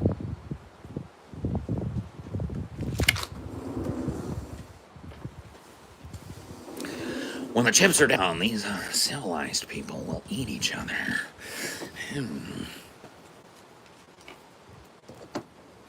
Yeah, years later, Paul, we have the Alchemist Soil files. Paul, Alchemist who? That'll probably be what it is. Be what it is. But when they remind me who Alchemist is, I'll publish. We gotta follow those rules though. You can only heavily imply who it is. Yeah, I won't say this is Alchemist Soil. In fact, I will name the video someone who is not Alchemist Soil. That's what I'll name it. To make sure that I'm not re-doxing. Because that's the rules, according to him. You can heavily imply. Yeah, and I will say participate in a community that says it explicitly. Exactly. I will say we're here to talk about a guy that is not content creator that's obsessed with me, Alchemist Soil. Here's where he works. Here's where Alchemist Soil doesn't work. Here's where the guy that definitely is not Alchemist Soil works for a living. Wonder how they'd feel about that. Anyway, this picture here with the pimples and the 5'1", now this is not Alchemist Soil. I just want to let everybody know that this is not Alchemist Soil. Yeah, that's how we're. Oh, yeah, dude, trust me, dude. I have a memory a mile long and a mile wide, and it's a matter of time. He's so stupid. You told those people where you work, and that's the whole reason you're desperate to keep yourself fucking anonymous? You told those weirdos, the obsessive ones, the autist, tiny dick dude knows where you work. Gage Tomerlin knows where you work. You better hope you trust those motherfuckers like you trust your own fucking family. I wouldn't.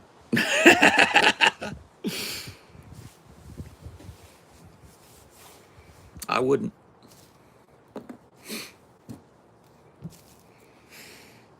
TikTok. Will today be the day? Maybe one of them's ready now. Will today be the day that I get it? Will it be tomorrow or the next day? Will it be next week? Will it be 6 months from now when you're bored of all of this and you've quit making content? Because you only get 300 views and you get bored of doing something for nothing. Will it be 6 months now that I do it? When you've decided to take that whole channel down? Will it be 10 months from now? Will it be 2 years from now? You'll never know. The only thing you should know for an absolute fact, is that it's happening. It's a matter of when. Sleep tight. Hope that doesn't nag at the back of your head while you're at work today. Literally all I had to do was I doxed. Yeah, I doxed. It was a shitty thing to do. It went beyond what I should have done to try and get your goat, and I will take it down. That's all you had to do. But you justified what you did. And so now I'm justified doing the exact same thing to you. And I will. It is a matter of time. You never, ever should have shared any identifying information with those people. They're not to be trusted. But I shouldn't have to. Oh, Old Sweet Pea knows. He might be the one that brings it to me, that cokehead. That cokehead might be the one that brings it to me. I don't know. I don't know who it'll be. That'll be a secret. I will keep that person's secret, by the way. I'll let you know. I'm not going to tell him who told me. So if you want to do it on the sly and remain in the community, cause a little chaos, your secret is safe with me. His isn't. Just letting you know. Just throwing it out there. See? See how it works? All justified, by the way, according to your own position. Yep, if it's in a public place. That you said that shit in is publicly posted on a public subreddit. Public information. You can heavily imply. Yeah. I'm going to make a video called Not Alchemist Soil and His Girlfriend, and I'm going to show both of your pictures. Not show both of your pictures. I'll do you exactly like you did Amelia. Because it's justifiable. Entirely justifiable. Brad is unhinged. He could flip at any moment. The coke doesn't help. Oh, he's just waiting to flip. That guy is desperate for attention and desperate for validation. And if he has to burn alchemist soil to get it, he'll be right in my DMs. And that's true of everybody in that server. They are desperate for my attention and validation. They wouldn't make the server. They wouldn't post publicly the things that they do if that wasn't the case. And one of them gonna get sick of the shit, gonna get bored, and they're gonna send me a little information. It's a matter of time. It's not if, it's when. And you did this to yourself, too. You decided that this is the lot you would throw in with, and you stupidly decided to trust these people who are obsessive, paranoid freaks that desperately want nothing more in the world than my attention and my validation. One of them's coming. Because I apparently brought it on myself. Yeah, Amelia brought it on herself, so you've brought it on yourself. I'm interested in who you are now, and I'm interested in going through whatever anybody will share with me. Anything. Any private information that was posted publicly on that server, I'm ready to heavily imply that it's you. I'm ready to post the picture. I'm ready to post your place of business. As soon as it comes to me, I'll let you know. And then I'll sit on it like a broody hen. And you'll have to wonder, is today the day? And one day it will be. No, it's not doxing. It's not doxing. It's publicly available information, and I'm heavily implying that it's him. That's my plan. So it won't be doxing. For the other ones, it's only doxing if it's hacking. You're not going to hack anything. No, I'm not going to hack anything. Absolutely not. I'm going to ask people that have public information about him that he's shared to share it with me. If they get mad at him, want to cause a little chaos, want to create a little content. And by the way, to reiterate, whoever tells me this, your anonymity, if you want it, is safe with me. I'll never tell him who you are. I'll keep your secret. Just to let you know. TikTok. Matter of time. We're going to see how much you believe the shit you're talking about. You willing to put your fucking name behind it and your face behind it? I hope so. I didn't think you were going to be Mr. Anonymous Man forever, especially not treating people like you do. Hope that was part of your plan, that eventually everybody's going to know who you are, because I'm going to make sure of it. Hashtag not doxing. Yep. Hashtag not alchemist soil. Hashtag a guy that isn't alchemist soil. Sorry, guy. Did it to yourself. Did it to yourself.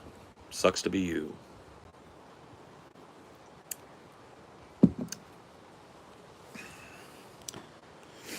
Paul, you look good. I know. I look really good.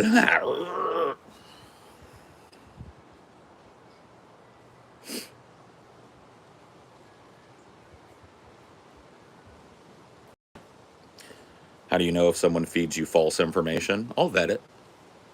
As soon as I get a name, there are ways. All I need is the name. If it's bad information, I won't publish. Easy as that. All I need is a name and a place of business, and I will vet. I'll go out of my way to vet. And I'll use legal means to vet as well. I won't hack anything. I'll use publicly available means to vet. All I need is a name. That's all you need. Power word, real name. You ever hear of that? It's an old, term back on the internet, where people were desperate to keep themselves anonymous so they could act like assholes. And then you use power word, real name, and they disappear. Paul Everett Parkey. Nice to meet you. Power word, real name. What's your name? I'll know soon.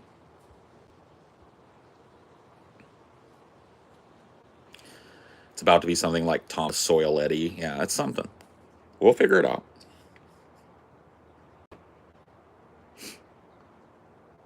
Trust but verify. That's how it works. All I need. That's all I need. I will verify, and then, hey, maybe it isn't him. I'll make a not alchemist soil video anyway. And if somebody sends me more, I'll make another one. We'll land on the real one eventually. Eventually his picture will be appended. His name will be known, and his place of business will definitely be known. What you do for a living is a public figure. You're a public figure, and what you do for a living and where you work is of intense public interest to me.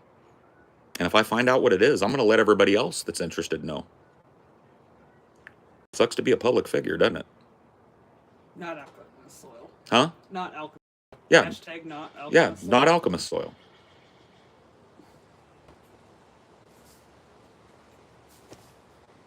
Sucks to be you. Oh, that's the first thing I'm going to do. If I get a name, I'm going to cross-reference it with a background check. And I'm going to find out if this guy's got a record.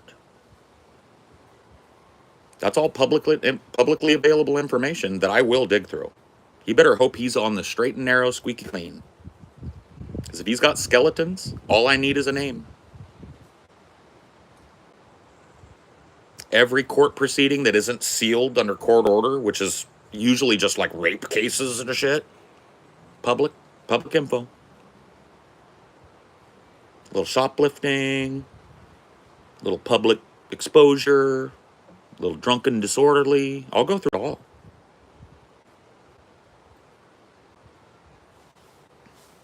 Nope, you can't get a TLDR. You sit and listen or shut up.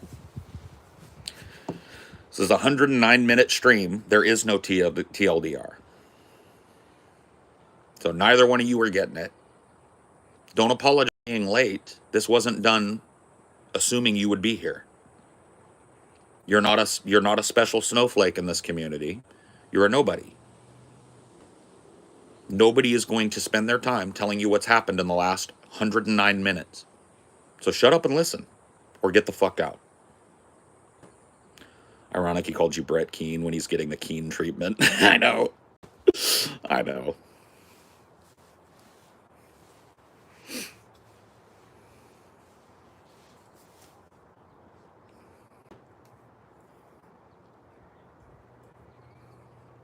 Sorry, Paul, you didn't upset me.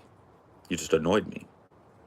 It's annoying when you think that people care whether or not you know what's going on, like you're the guy that I made this for.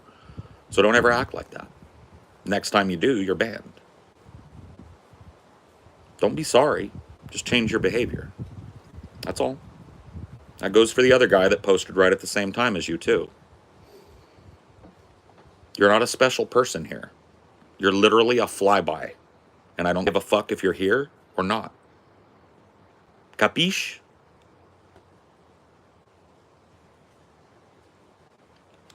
Yeah, he has his own, I'm Brett Keane, but he's got his own island of misfit toys. His own little group of guys that chuff him up that are just as pathetic, if not more pathetic than he is. But I'm the one that's like Brett Keane. Spends all his time trying to dox me. Spends all his time fucking creeping around behind the scenes doing machinations about me, but I'm the manatee. Self-awareness is at 0. Absolute 0. Below 0. But we're going to make him a little self-aware. Or we're going to make other people aware of who he isn't. Who's not alchemist soil. A man who is definitely not alchemist soil 100%. They're going to know about that man. Just like they know about Brett Keane. And the more they find out, the more they're going to realize what a scumfuck he is. You did it to yourself, though. And it's inevitable. These types of drama communities, the fact that I said it out loud, too, makes it inevitable. These types of drama communities cannot resist chaos. They love that way more than they ever liked you. I'd be worried if I were you. Because this isn't contingent on you keeping doing it. I'm not making a blackmail. I hope you leave your shit up. Don't ever take it down. This is no blackmail involved in this. This is happening whether you leave your shit up or not. Whether you take it down or not. Whether you retract what you've said or not. There's nothing you can do to stop it. You stood on business and said it's not doxing. You stood on business and said it's not doxing. So it's not doxing. And that's it. There's no way for you to wriggle out of it either. I'm not amenable to any arguments. I don't care what you think of me. I don't care if I face any repercussions for it. It's happening. There's nothing you can do to stop it. It's just a matter of days. So you better keep on the good side of all those little autistic fucks that you've collected around you. You better make sure you never hair lip not one of them. Because as soon as you do, I'm going to know who you're not. I'm going to know all about a guy who's not you.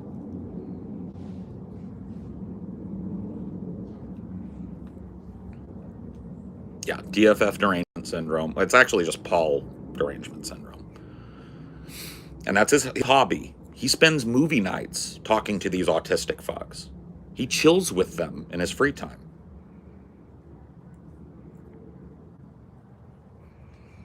How many...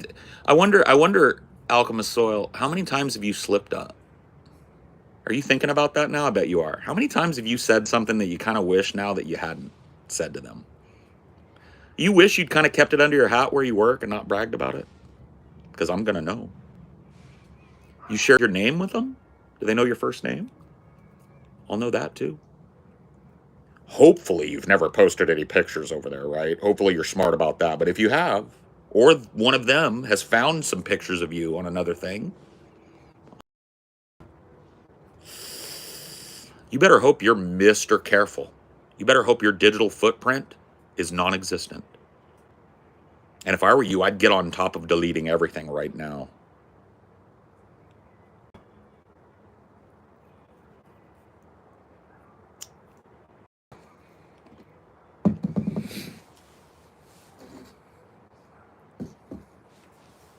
They were able to make friends. There's no friends over there.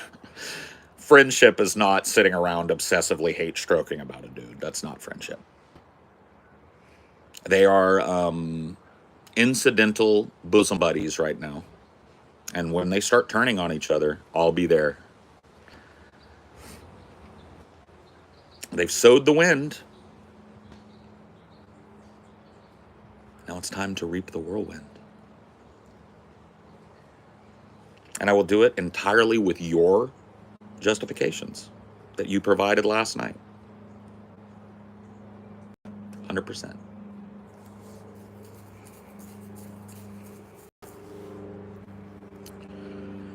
They can do this to a person they don't know. What do you think they'll do to somebody that they called a friend when scorned? Oh, yeah. They'll do this to somebody they literally know nothing about. What do you think they're going to do to you as soon as you scorn them? How quickly do you think they're going to jump in my DMs with a bunch of screenshots? I'd be thinking about that a lot today if I were him. It's a drama community filled with backstabbers, shit talkers, and people that like sowing chaos in communities. And I'll promise you some chaos. I'll promise you that community will be a flutter just as soon as somebody sends me a little info packet.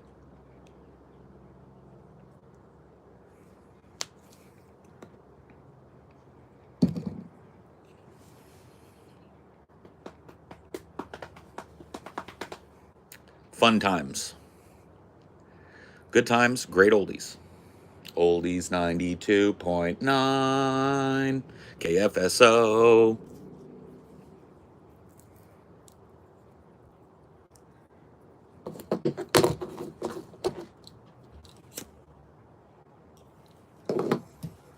I've already got some personal information. So I think I've got pictures of him too. So I might have to append him since he tends to agree. But I know Naru. Naru is a 5'2" little shit weasel that's been to our meetups, has a bunch of issues with me, but has never said peep to me. You know what he asked me when he was in my face? Hey, can I get a pic with you, bro? Can I get a signature from you, bro? So I know a little bit about Naru's personal life. And since that's just open information, it's public information. It was posted on a public server. That's how I know it. Posted publicly. So maybe I'll get a little docket together on Naru about him. Somebody that's not Naru. Just a member of the community. Just to freshen up. They're all in uniform agreement that what he did to Amelia was absolutely legal and right and correct and ethical. So maybe it's ethical for me to get my pictures together of Naru. I know his real name. Maybe power word real name on Naru? I know where he worked. Crazy. Public information. Shared it in a public server, so. I already have a little dossier on one of the little vocal motherfuckers over there. He seems to have forgotten that. And now that I know that he's chill with doxing, bro, maybe a little packet on Naru. I don't know. Would you guys be interested in that? Taking a little peek behind the veil of one of these dudes? Because I know this dude. No, that sound interesting to anybody? You like to take a look at one of these guys? I can make that happen. It's always a good time. Public information on a public server. So maybe in the forthcoming weeks, not Naru. When you guys see that, click on it. And Naru, you click on it too. You're going to want to see it. Because there'll be a video called Not Naru. And there'll be pictures. There'll be information about where you work and who you're married to. Your name. Anything else I can scrape up my logs. I'm not going to give you a time, though. It might be tomorrow that I drop it, and it might be 2 years from now that I drop it. But I got the dossier on at least one of you. Very vocal one, too. Always in every one of these little hate threads. Jumping on every little fucking muck that gets raked up. Time for a little docs packet. Oh, I'm sorry. Not docs packet. Of not Naru. Not pictures of his little 5'2", male pattern baldness, wiry haired ass. No pictures of that.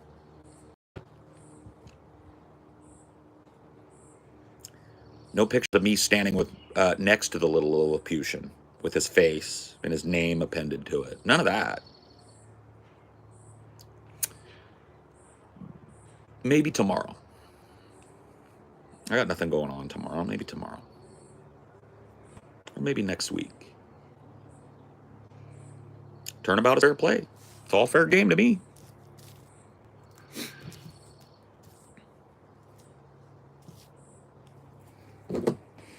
I know a lot of people that know Brad, too. Sweetie, who seems to agree that what happened to Amelia wasn't doxing. I know I'm actually friends with a lot of people who could give me some personal information on Brad, so I'm going to hit them up, too. Start a little dossier there as well. We'll do Brad. Time for a pinky toe. Time for a pinky toe to hit the real world. According to your own rules, too. You guys are public figures. I have a public interest. Oh, what goes around always comes around. There is a God, and her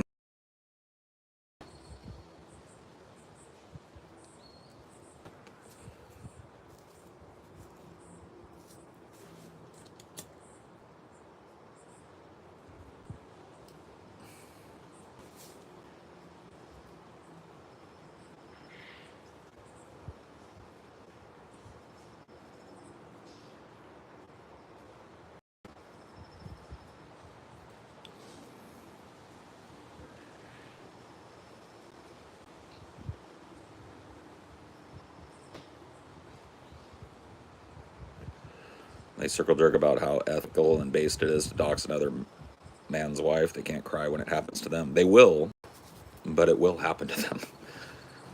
It will. As soon as I get the information, I'm going to start putting together the video. And it'll happen. It's not if, it's when. So.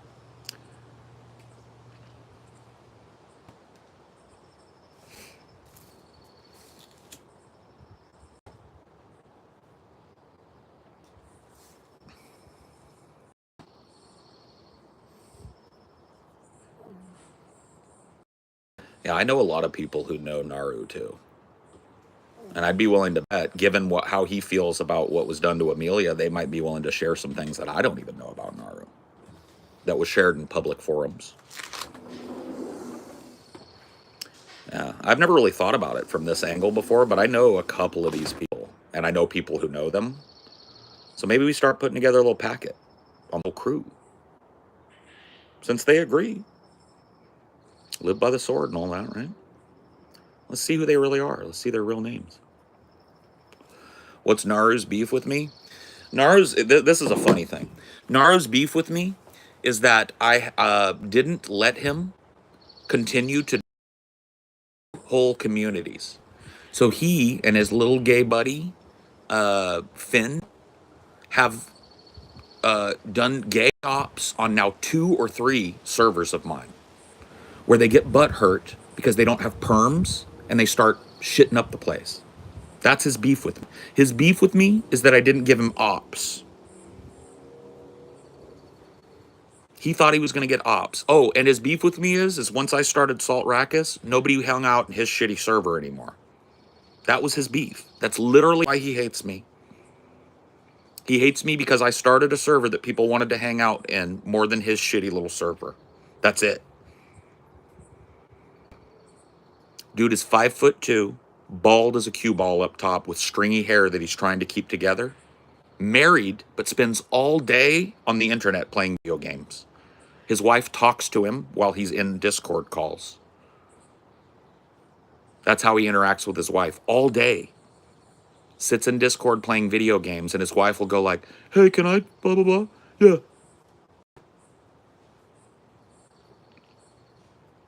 And he's literally 5'2". That's not me, like, hyperbolizing. He's a Lilliputian.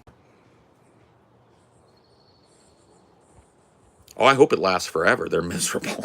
They're miserable. They're ignoring each other every second of every day. He is so tuned in to the internet persona he's created himself that he doesn't even have a normal life. She could really do better, yeah. She's a nice person. I know her name, too. She's a really nice person. To see her hurt by anything that I said, I certainly wouldn't want to do that.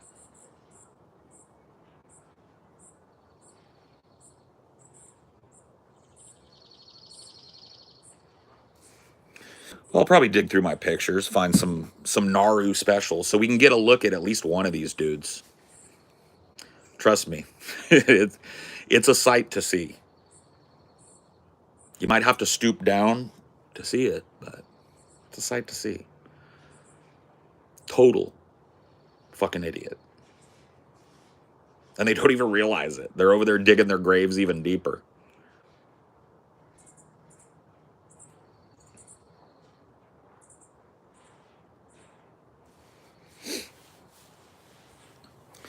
I've never seen a person more online than Naru. Naru literally doesn't have a personality that isn't his Discord personality. He is on 24/7, 365. 3 a.m., Naru's there playing a video game. 2 p.m., Naru's in there playing a video game. He lives on the internet, and his entire life is me, and has been for a while. I'll get some pictures of him, though. Not him. I'm sorry, not Naru. A guy that isn't Naru. I'll get some pictures of a 5'1" Lilliputian with fucking bald spots all over his stringy ass head. I'll get some pictures of not Naru. And we'll drop those in the future. Maybe I'll do it all in one big packet. I'll look at not the subreddit. I enjoyed the debate last night. You handled yourself very well. Thanks. Yeah, it was fun. Very elucidating and illuminating debate.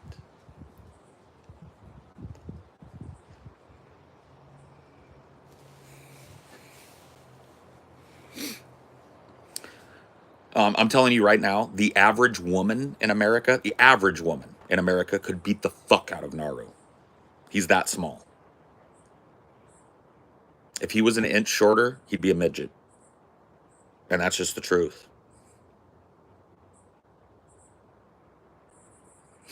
You're benevolent in giving them what they want, or at the very least, what they have asked for. Absolutely. I'm a river unto the people. Always have been. Naru forgets I know him, though. Naru forgets that I have pictures with him and shit. He talks a lot of shit. So we'll start a little dossier on the whole crew. Whoever doxes first gets immunity. How's that? Whoever doxes the whole crew first gets immunity from it.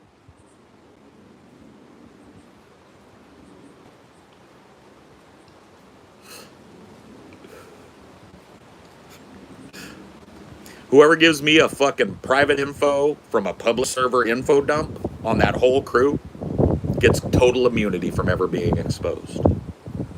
But the rest of them, when's it going to be? When is one of you going to go rogue? When is one of you going to get sick and tired of the fucking bullshit? When is one of you going to get bored? One of these days.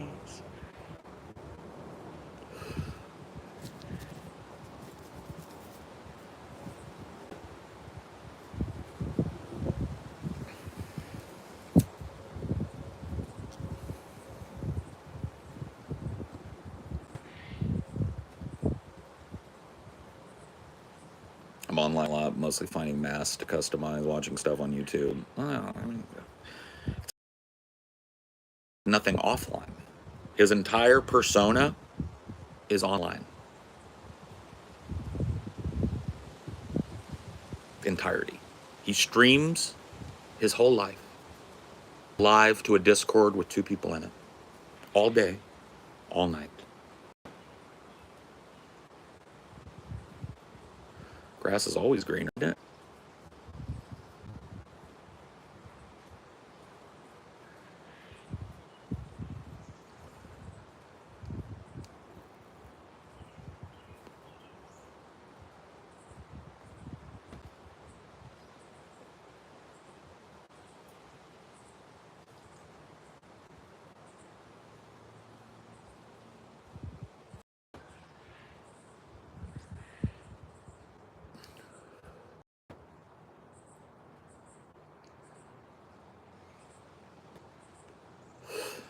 Last night, the soil was tilled by a salty spade. It's true. We got the shovel down into that soil, didn't we? We dug deep into that soil last night, didn't we? Yeah, this morning it was fun reading the cope stroke going on the fucking snark subreddits. The little bubble. You did a good job, man.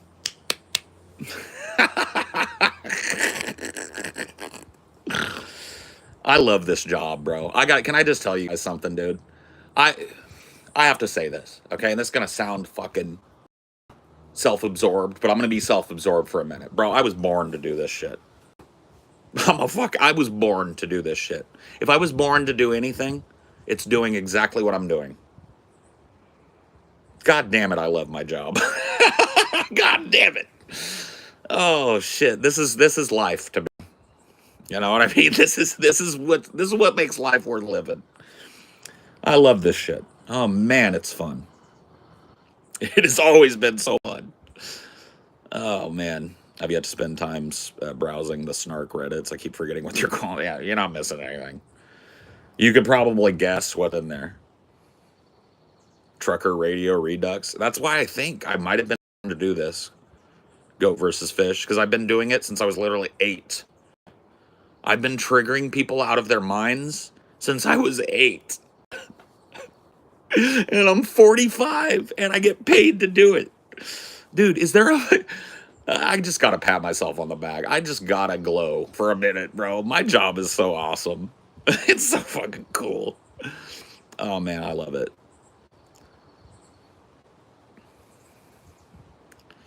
Browsing right now. Do you know that Alchemist Soil has mentioned Paul a grand total of 531 times?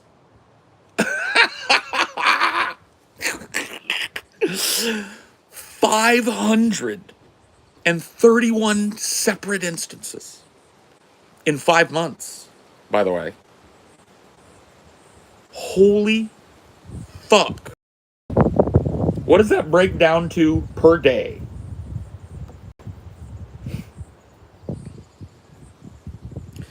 Paul bad, Paul wrong, Paul dumb. Does that sum it up? Yeah. Yep.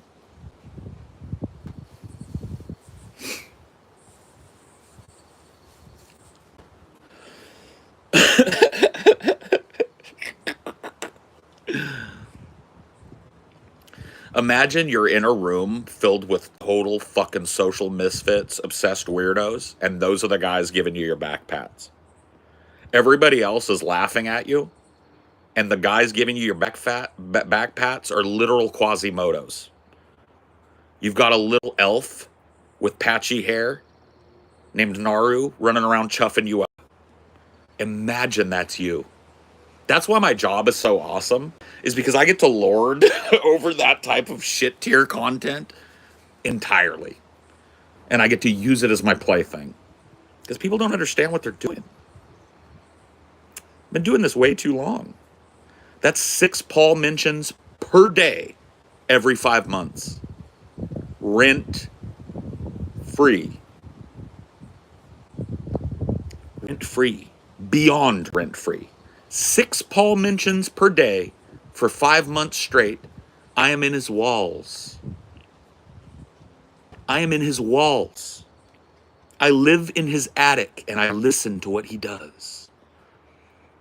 Bro, there's never been a better example of rent free. That is shocking to me. 6 mentions a day for 5 months straight. That is unbelievable. I'm in his dreams. I'm in his life. I am a parasocial character in this man's life.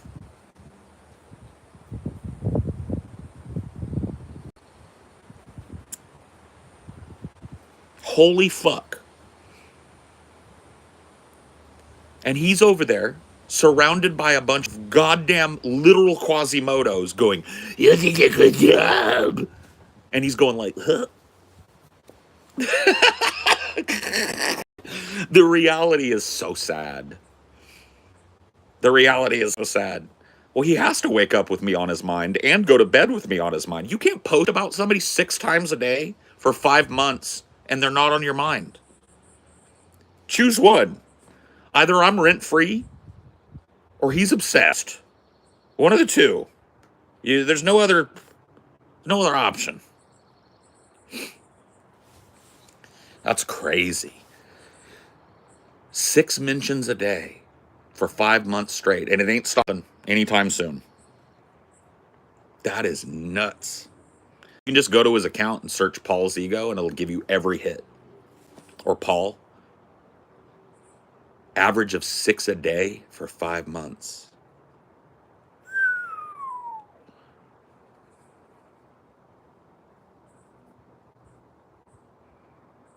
Yeah. Yeah, dude, it's my vacation house.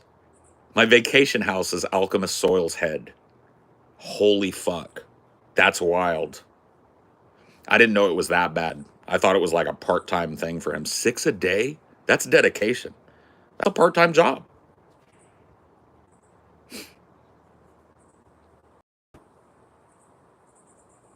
Isn't that kind of sad? I mean, I almost feel sorry for him. I don't.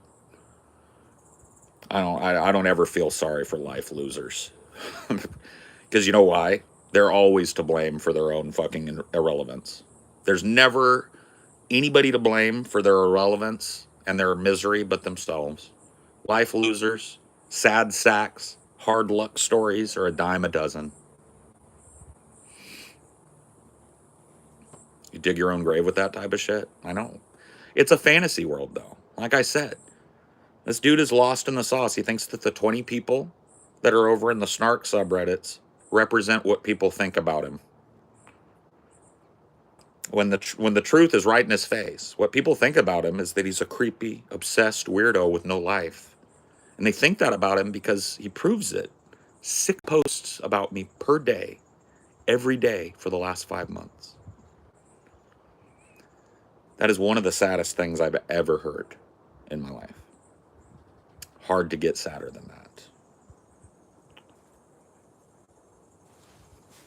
It's completely his choice, yeah. Me to be rent-free in his head, to think about me first thing in the morning, and to think about me last thing as his head hits the pillow at night. All day, on and off, posting. I'm a huge part of this guy's life. Oh, I kind of got the feeling that he might want me to fuck him in the ass. I got that feeling. I didn't ask him about it because it felt weird, but he was I felt like he was chucking me vibes a little bit. I feel like the whole crew is chucking me vibes a little bit, to be honest with you. I feel like if I caught these dudes in private and whipped my dick out, I'd get a blowjob. For sure. 100%. Like if I had all these dudes and I dropped my pants, right? I'd get a blowjob. At least one.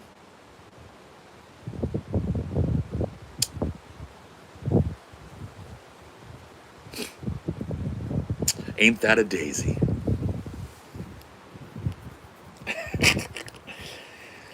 I tried to explain to him last night too, like there was no, like I don't think he got it because he's pretty obtuse, but there's no situation last night where I lose. It was impossible. It's a Sisyphean task. There's no point. He got content farmed. Phoebe, how much did Phoebes make? Couple $100 last night? Phoebe made a couple $100. Got a few dozen subscribers. There's no situation that takes place last night in which I lose. But that's the game, right?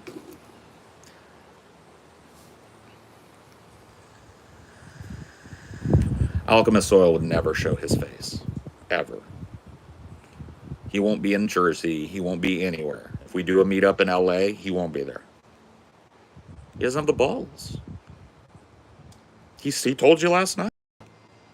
He likes to critique the way people look without giving them the option to do the same. He likes to talk about people's personal lives without giving them the option to do the same. He likes an uneven playing field. Oh, he got one last night. Just not the unevenness that he thought, that he's used to. He got I showed him an uneven playing field last night. The Thunderdome last night.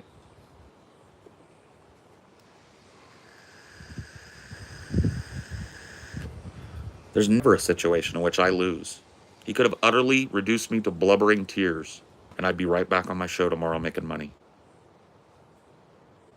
So even if he did as well as he thinks he did, there's no situation in which he comes out the winner. My good friend and fellow content creator made a couple $100 off of his dumbass. Got a few dozen subscribers off his dumbass. Got some engagement.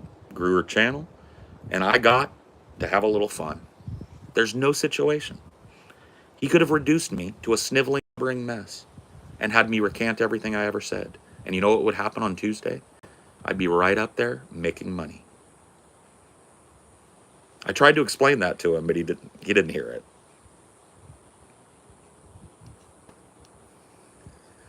A wasp is the bee.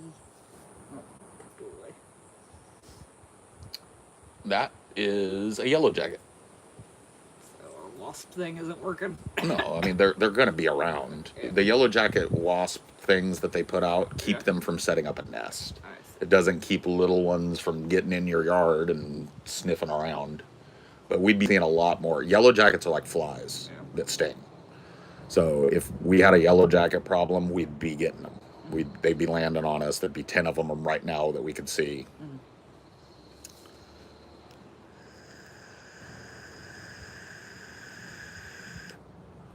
Cool. Here's an idea to pitch the boys. Celebrity death match, like have Andy Dick versus Steven Seagal. Make it all the trash celebs, like how you guys do the horror monster movies. We've done that before, haven't we? We've done like some. Well, maybe we haven't. That's a good idea. We could do like a. I mean, you've done versus episode 2, but Yeah, like but never like a bracket.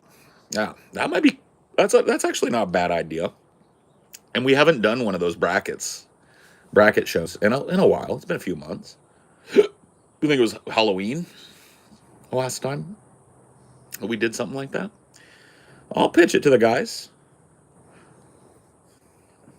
I think that might be kind of fun. Got attacked by a swarm of them when moving my mom's lawn or mowing my mom's lawn last year. They were in my shoes. It was awful. Yeah, yellow jackets are horrible.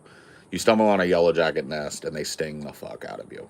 And if you've got a problem with them around your house, they're everywhere like flies.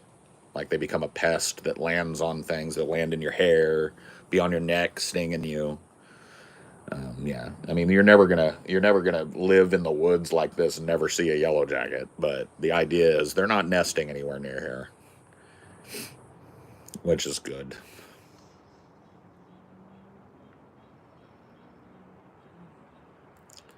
Find moths irritating. Morons obsessed with light. I like moths. I like a moth.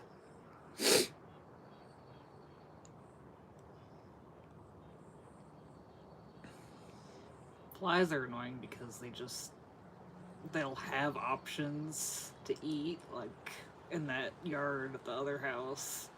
Dinosaur poop was plentiful, Yeah. but they wouldn't just chill on the poop. No, they wanted to bug us. They have to come land on us. Even though we're not, like, any nutrition they're getting from our sweat glands or whatever is way outclassed by the big pile of shit that's 5 feet away. Flies got no self-preservation instinct. We didn't have any stand-in water. There should have been someone else's yard with stand-in water. Yeah.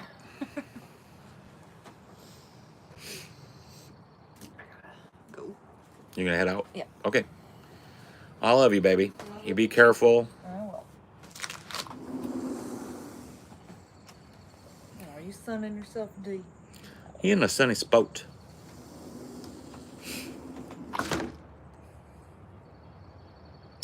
You ever had a fly lay her babies in your house? Oh, I hope not. I don't know. I've never caught maggoty shit. I've never caught a maggoty shit in my house. But if I did, oh, that's a burn down the house moment for me.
Shit out the maggots on the kitchen floor? No.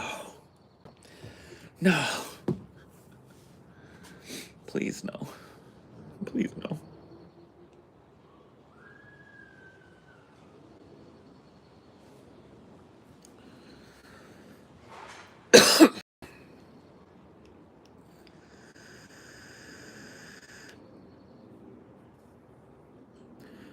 get some spiders now and again, but me and my dad like spiders. Yeah, I don't care about spiders either. I like a spider. There's two breeds of spider that are indigenous around this area of the world that I don't tolerate around my house. And that is brown recluse or fiddleback, they're also called, and a black widow. Right, and those are very super easily identifiable spiders. I know that what I'm looking at from across the room. That is the only spider that I will meticulously hunt down and kill. Any other kind of house spider that makes as long as it's not in a place I have to get to, like up in the corner, those spiders are bros. You let them in your house. You leave them in your house.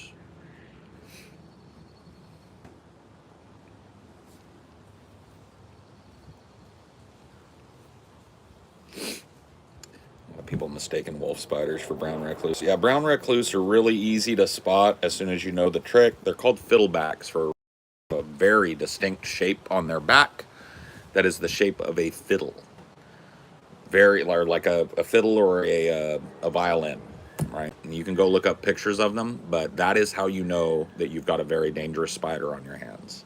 That, or of course, the glossy black carapace and red hourglass belly of a black widow. Those are the two most easily identifiable, deadly, venomous spiders, or poisonous. I don't know. I guess they're venomous. But yeah, those are the two that you're going to run into in the area of the world that I live in, anyway. And those are the only two spiders that I will go out of my way to eradicate if I find them around my house. Every other spider is welcome to set up his shop. Come on in, pick a corner.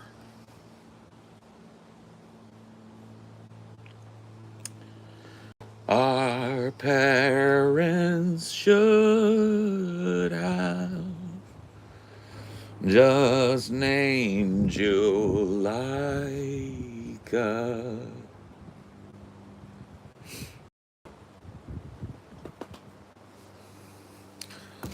Alexander, my older brother, set off on a new adventure.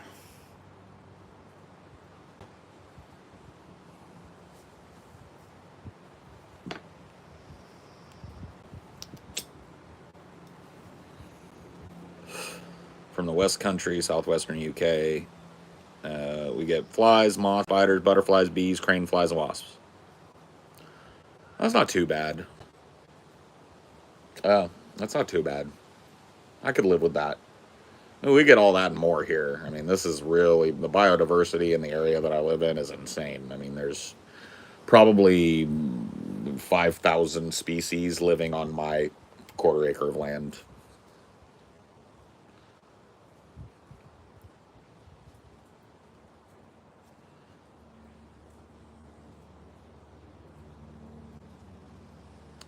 I used to live in Australia, and we had some fucked up spiders. Least fave would be the funnel web. Yeah, the funnel web is bad. Orb weavers are bad down there as well, and huntsmen. Right? The huntsman spider, the orb weaver, and the funnel web are the three spiders that I would not want to run into if I visited Australia.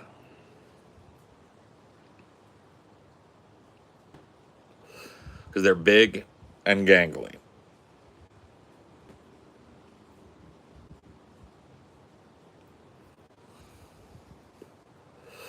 Western Australia. Yeah. My Australian geography is really bad, I got to be honest with you. Where's Canberra? So the Canberra is the capital, right, of Australia, or am I wrong about that? It's the state capital, right, of Australia is Canberra. Is Canberra west or south?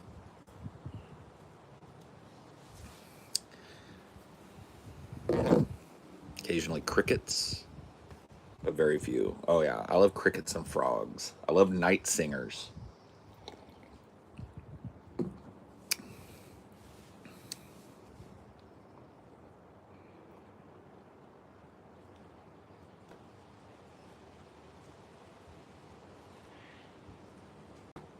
Huntsmen are harmless but huge, yeah. Cicadas. I like cicadas. I like the sound. I don't like the blooms, though. I lived through a 10-year cicada bloom. in Arizona when I was there, and that shit was wild. You couldn't walk without stepping on them. Literally, it was weeks of walking on crunchy cicadas everywhere I went. So, like one of those big 10-year giant cicada blooms, I don't like that. That's enough. But they're gone. Yeah, they don't overstay their welcome. They're and they croak. No fireflies that I've seen around me, unfortunately. Only time in my life I've ever seen fireflies is when I lived in on the north shore of Lake Pontchartrain in Louisiana, just across from New Orleans. That's the only time in my life I've ever seen lantern flies or lightning bugs or whatever you want to call them.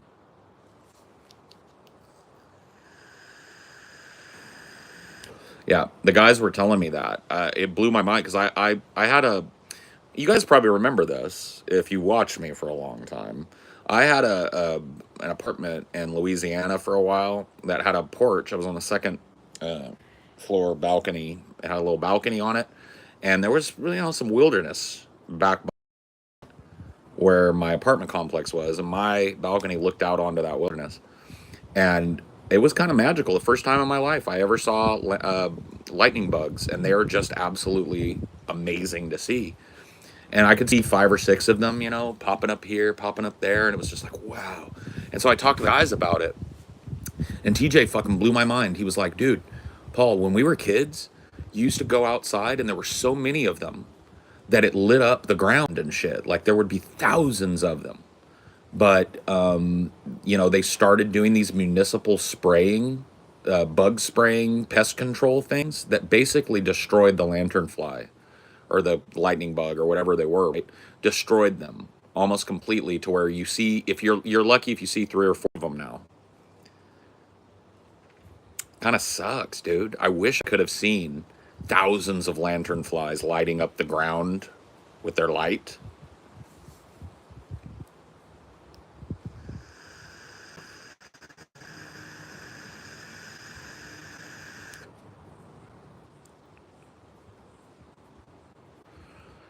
Sad state of affairs.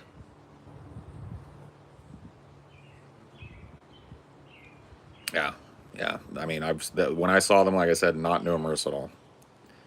You would not believe your eyes if 10,000 fireflies. I know. The guys tried to describe it to me. They said it's like a field of shooting stars that never stops falling, and it's happening all around you, right? I'll never see it, probably, unless I go to a place where they're not completely and utterly decimated. In Japan, goat versus fish saw fields of them, but even now they reduce there too. Fuck, man. So sad.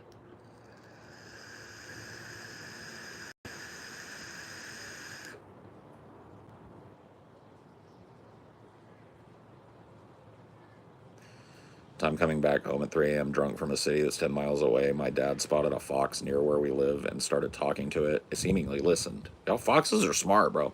We had a little fox family that lived near us when we moved back to California, and we used to film them and stuff when we could get them on video. It's the cutest fucking shit, man. Mommy, daddy, fox, and 3, I think, little babies, little kits. Oh, they were so cute. I love wildlife, man. It is something that I denied myself for a long time, living in shitty apartments and shitty neighborhoods that had no access, even within walking distance, to any kind of nature. I lived way too much of my life living in a shitty, broken down urban environment with no indigenous species, no habitat for any wild animals, right? I denied myself that for too long in my life because it's changed the character and nature of my life being here, right? It hasn't solved all my problems. I'm still a moody fuck, but I'm telling you, the beauty of this place has changed me. It changes the way that my day begins and ends. It gives me something that I can always appreciate, no matter what time of day it is, rain or shine, snow or sleet, hail, windstorms. It is beautiful here. Absolutely fucking beautiful here. Let me show you. Like, I feel the need. Look at this place. Look at this fucking place. Look at this yard and listen to it. Look at these trees. Look at this old growth. You know what I mean? I'm a very fortunate human being. I really am. It means a whole lot to me that this is what I experience when I wake up in the morning. I come out to this garden of Zen every morning.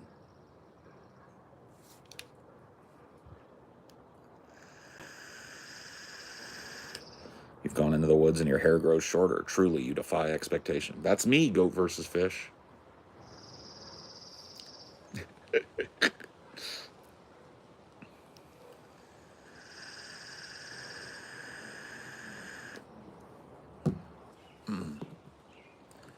When I was younger, I always wanted to move to a city. Now I'm so happy I never moved from my little village of 300 people. Yeah. I felt the same way when I was a kid. When I was like a teenager, I felt like, man, I want to go to New York. I want to live in LA.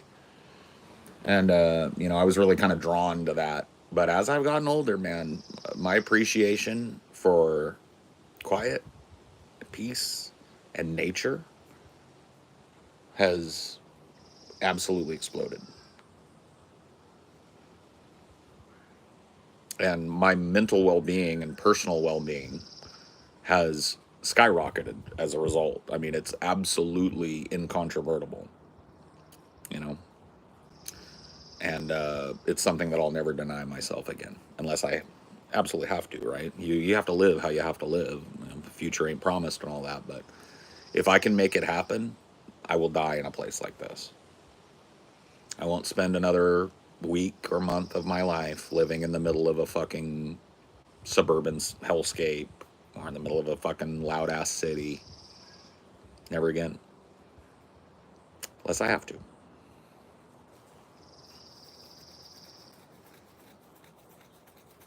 Tomorrow ain't promised, so we live for the moment.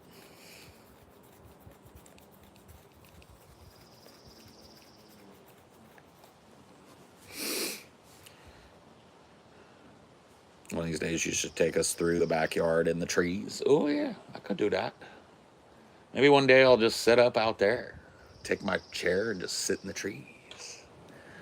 I just like this porch too much. This porch is so comfy and it rains so much here that having this porch means I can be outside when it's fucking crazy. Porch is nice, but getting out there in the actual woods on a nice day like this, yeah, get out there with them trees, bro. With the king.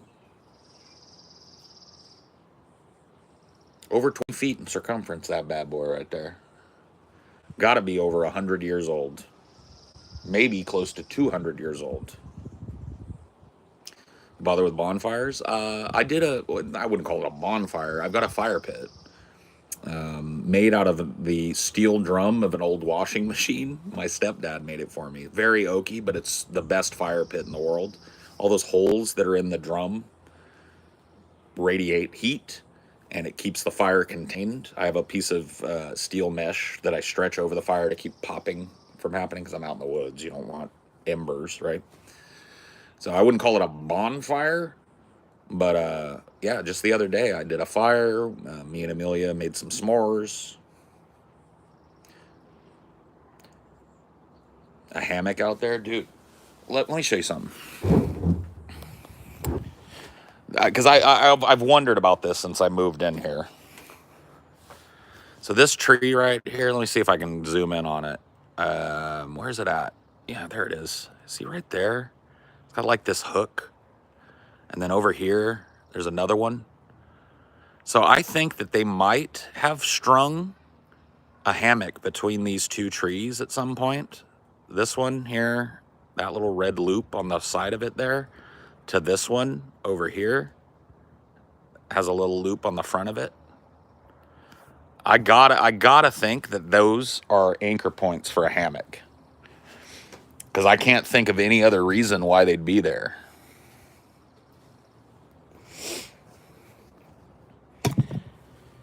Yep, we get woodpeckers.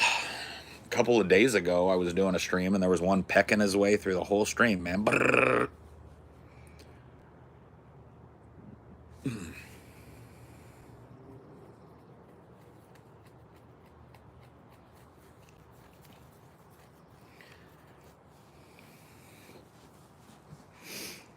clothesline, maybe? It could have been. It could have been. I don't know. They're not high up because I thought maybe it was like because there's 3 trees that have hooks, so it's not a 2-point thing.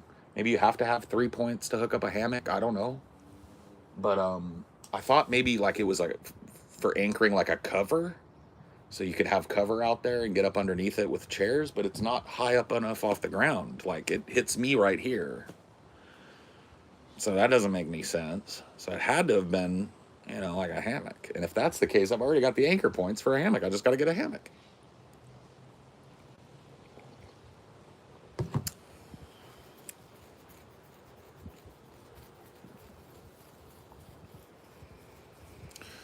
Well, the porch is safe. It might be a mighty stream to set you deeper amongst those trees. Ah, yeah. It might be. It sounds nice.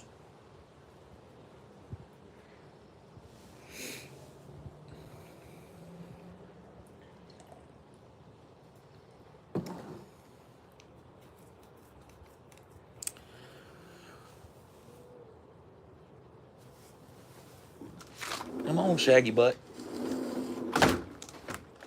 Bring that little tuchus out here. Get you a sunny spot. You like that sunny spot right there?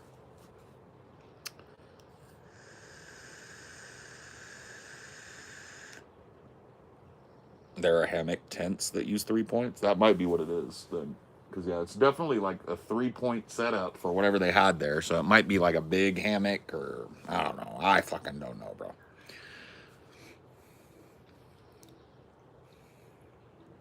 Did you guys hear the squirrel? The squirrels are so loud here. Well, a lot of people don't know that squirrels are loud. But these squirrels out in the woods, man, they are irascible. You hear them all the time.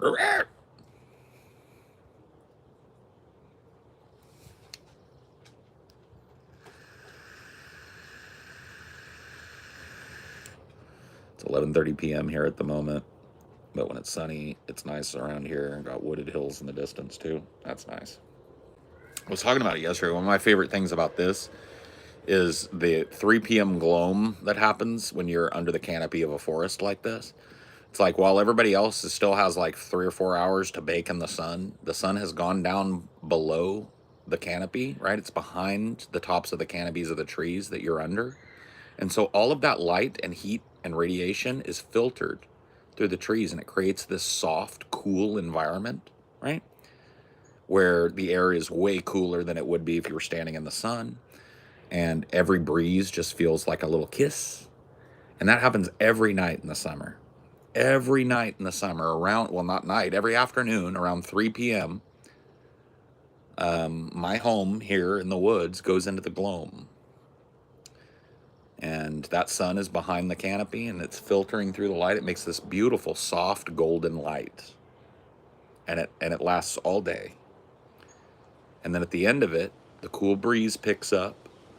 I smell that ocean air. It's just like, it's fucking paradise. I live right next to a national forest. Yeah. Like, literally, right next to a nature preserve.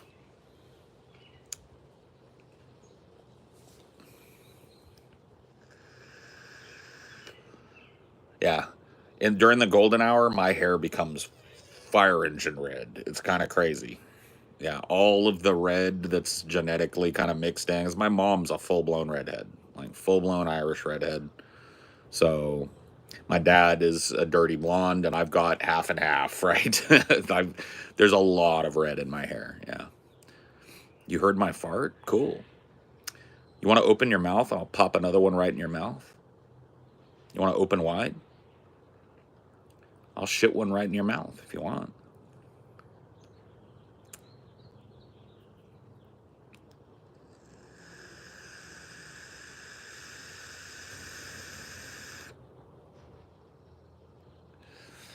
Our parents should have just named.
stuck on stupid?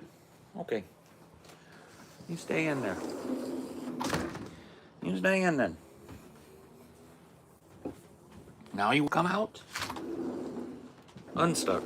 Unstuck from stupid. I don't get stuck on stupid sometimes, but then he gets unstuck from stupid.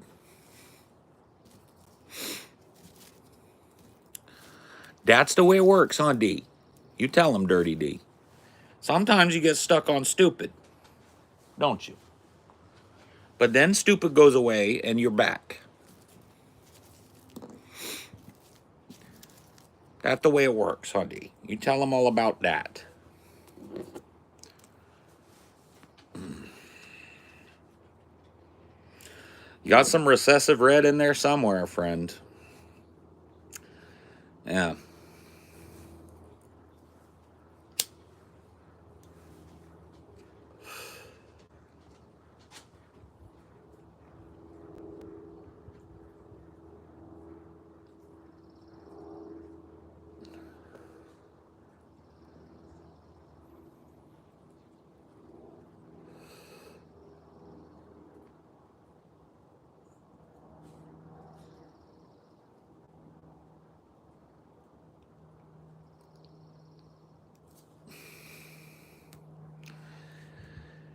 Whew.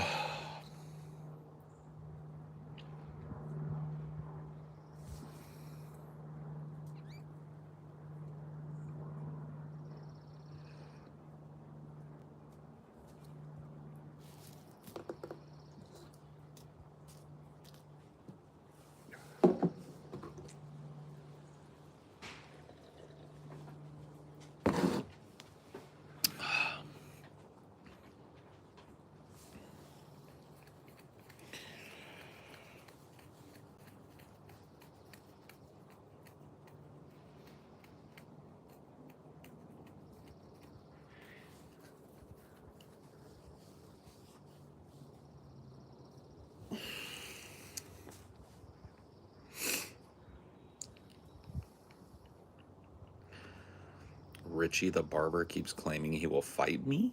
Who's Richie the barber?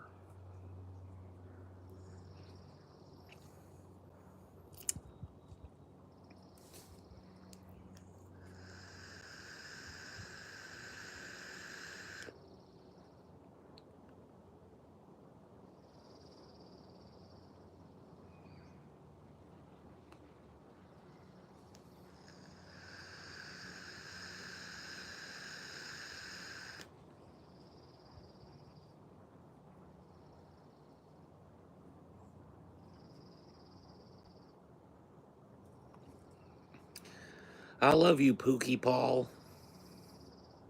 Shut up. Shut your fucking mouth.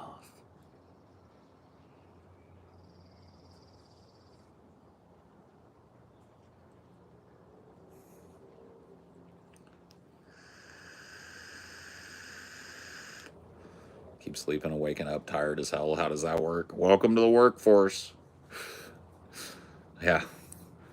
Welcome to the workforce. That's what happens. The days of feeling like you've got energy are over for you.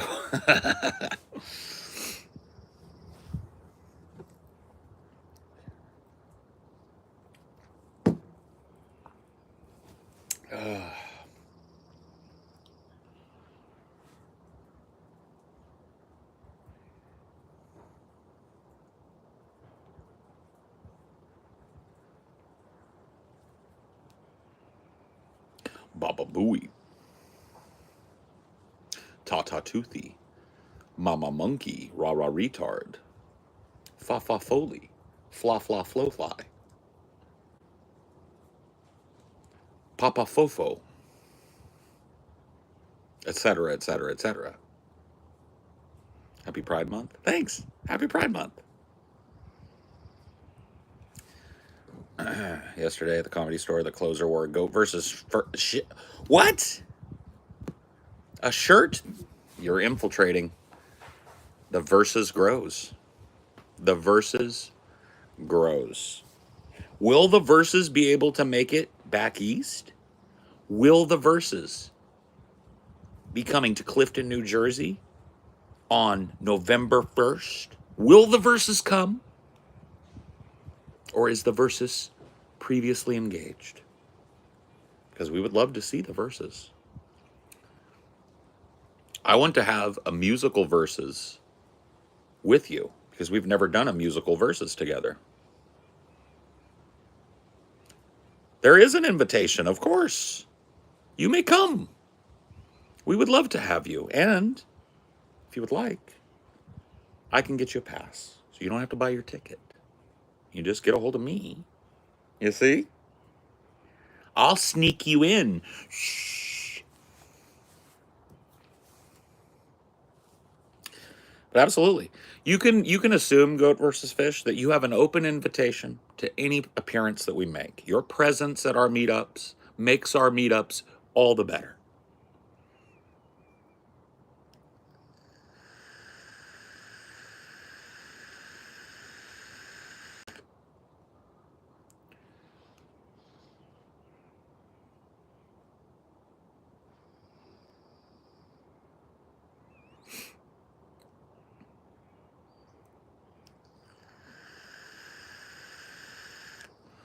You chose Goat. I guess that's this celebration is a goat, you know?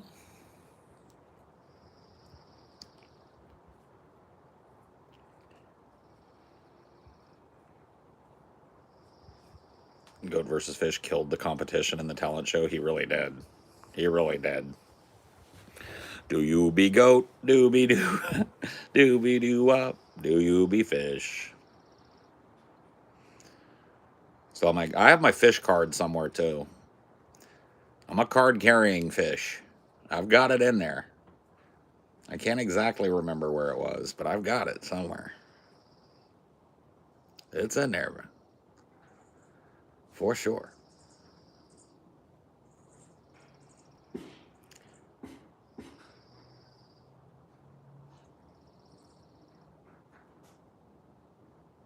Yes, absolutely. And then maybe one of these days, we put Goat versus Fish on the bill. That's kind of what I would like to do maybe at a future meetup as well, Goat versus Fish. If Goat versus Fish would be amenable to that, we put Goat versus Fish on the bill. Goat versus Fish go on the flyer.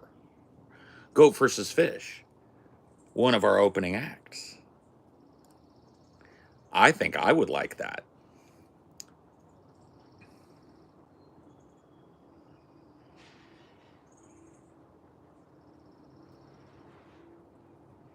No, I don't do Halloween. Halloween's just not my day.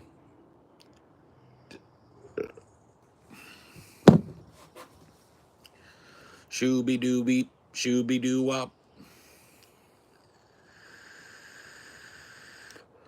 But no, Go versus Fish, you have my contact details. So if you can come, then we will talk, and then you'll to let me know that you are coming, and then when the time comes, you'll let me know, and I will get you in. We'll make sure that you don't gotta pay. Get you a VIP pass. I think I'm giving out maybe 2 or 3 of them. I think Peter gets one. Tommy from the Bronx can have one if he wants it, and you. I offered one to Pranob. He refused. That's fine. I appreciate it. But that's about it. No more free passes. No more VIPs.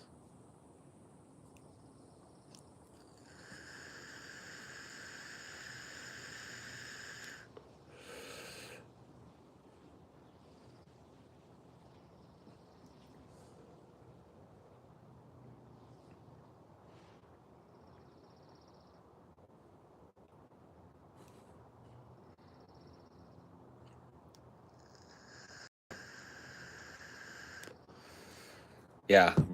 Free VIP passes for all. No. No. We can't give out tons. But, there are certain luminaries in, the orbit that they don't got to worry about it. Okay? They don't got to worry. They come, they get in, they party.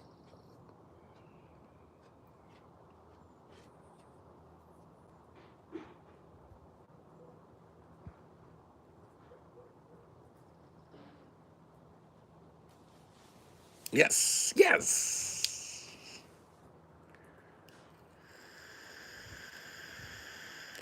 Yeah, November 1st, Clifton, New Jersey at Dingbats. Be there or be fucking square.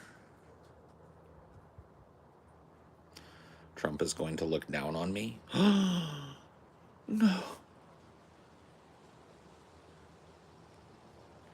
I don't care.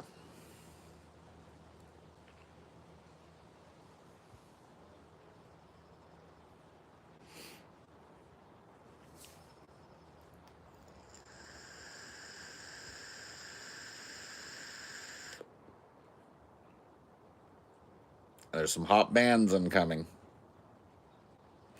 Guys, close your eyes and count to 10, and you will be banned. All three of you. It's weird that the rebels of yesteryear all. Oh, you retracted it. God damn you. God damn you, Finboy.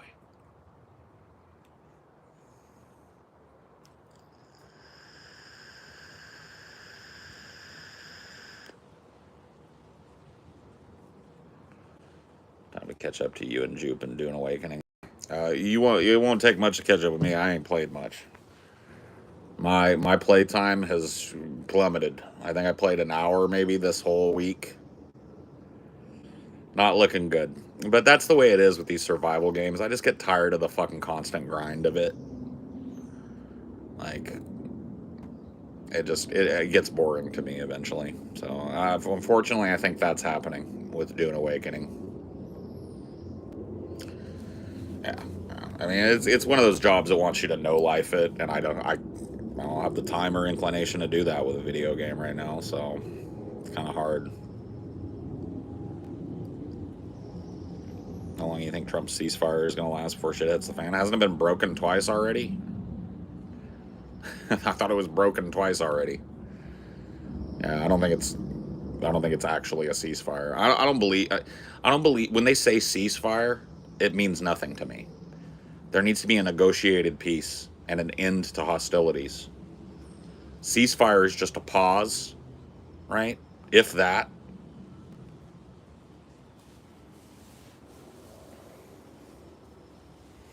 Where that the rebels of yesteryear are now hardcore bootlickers. Yeah, that's the way it works.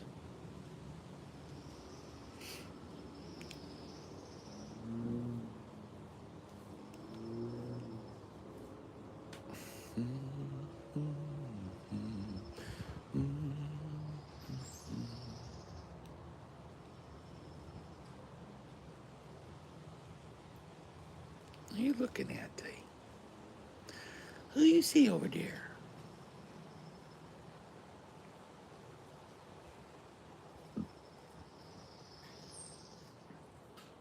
Thanks.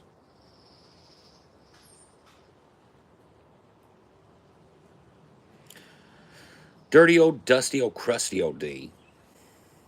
From the salty, salty sea. What do you think? You want to come see me? I want you to come see me. I want you to come up here. Let me scooch back a little bit. Yeah, I want you to come up here. Have a little lap time with me. You're so soft. You're like a bunny rabbit. And you smell so nice, too. Everybody should get to sniff you. Because you smell so nice.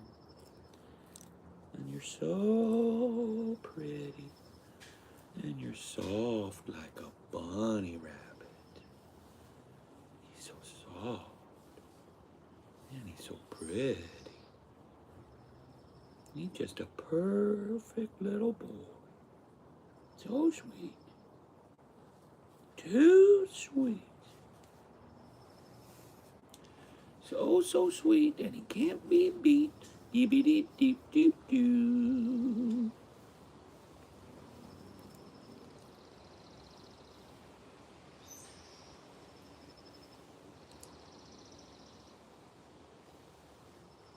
Is that a bark collar? Nope, it's a tractive collar. It's a GPS tracker. We got one for him, and we got one for a cat, just in case they get lost someday. We'll be able to find them. I don't believe in bark collars. I think dogs should bark. I don't necessarily always like when Dinor chooses to bark, but that is what he do. He wants to bark. I guess he gonna do it. Huh. Giving us the Manson lamps. Yeah. You gonna get down now? Okay. You wanna go inside? Okay. Here you go. Okay.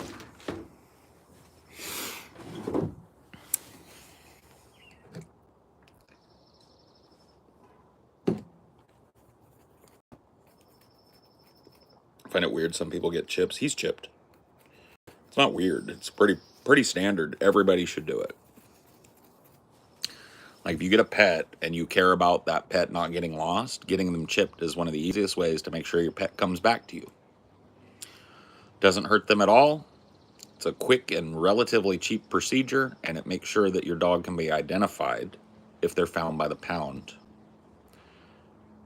So 100% recommended. Dinor is chipped.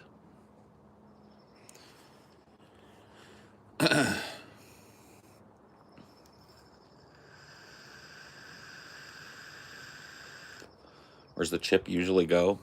Dogs have loose skin around their neck, and typically they chip them in that loose skin right around their neck. And it's a little... Psh. Yeah, collars can break, collars can snap, collars can get lost. A chip stays on the dog, right? Ever hear of the Salton Sea? Yes. It's a creepy ghost town now, yeah.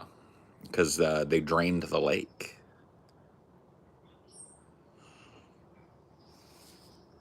Yeah, you need. His probably needs to be redone. Honestly, they don't last forever, right? For some reason, I thought it was in their brain, like a Neuralink. No, it's just in some fatty tissue on their body. It's the same kind of implant procedure that women get. If there are any women in here that have been on Depo-Provera, I believe it's called, which is the implant. They put a little implant that slow releases the hormonal cocktail, right? So it's the same thing. Favorite meal? Mine's got to be pizza and garlic bread. That's pretty fucking good. Yeah. Everybody always asks me my favorite meal. I always tell them the same thing. It's my mom's enchiladas, okay? That's it. But I do love pizza. Pizza is probably my favorite type of food. I love a pizza. You can tell I've had many a pizza, okay? I've worked hard on this physique. I've got a pizza physique.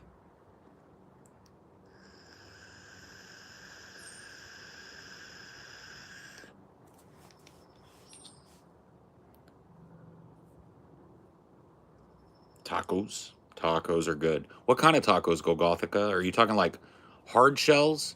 Or do you like the soft shell kind of street tacos with cilantro and a little bit of pico de gallo and some carne asada? Those are my favorite tacos. Little street tacos with the corn tortillas, little squirt of lime juice on top, some fresh pico. Oh, it's hard to beat that shit right there.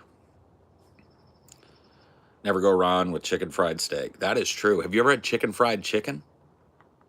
I know that sounds stupid, but have you ever had chicken fried chicken? Done country style like the steak is, with the gravy and the breading.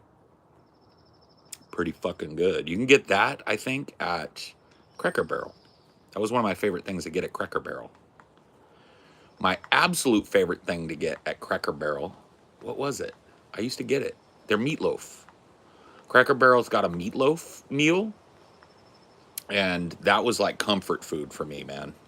When I moved to Texas and I was feeling like homesick for what felt like kind of a home cooked meal, that meatloaf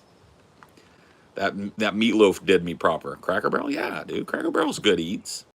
Who's shitting on Cracker Barrel? I want to know. You really gonna you go turn your nose up at a Cracker Barrel? It's pretty fucking good eats, bro.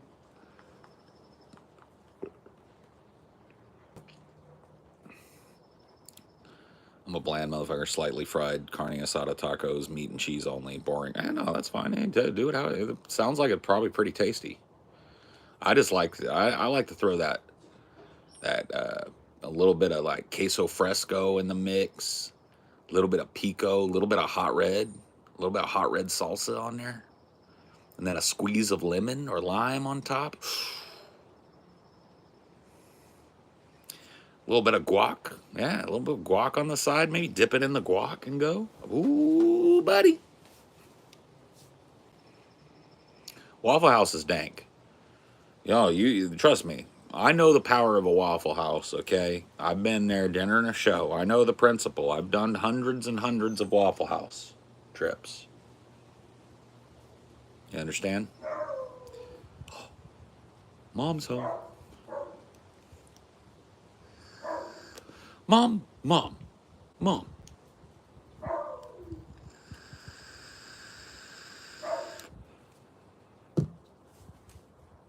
Being vegetarian, finding good burgers is iffy. A lot of places just do vegetable mush. Yeah. I really like the Impossible burgers.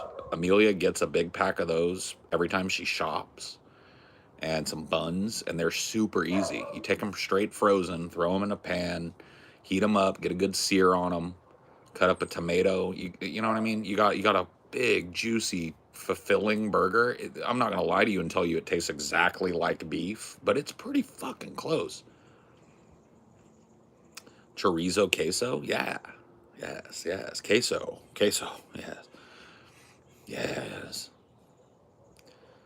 Still love those Impossible Whoppers. I never had one of those. They're great. Like I said, my favorite is the crispy chicken style, though. Is a vegetarian smash burger possible? It's kind of tough. Amelia fucked around with the Beyond Burgers once, because you can buy it in preformed burger patties, or you can buy it in like loose meat. And so she took some loose Impossible, made some smash patties with it. Didn't come out, man. It doesn't really. I don't think it's got the fat content that's needed to kind of make everything into an amalgam, right?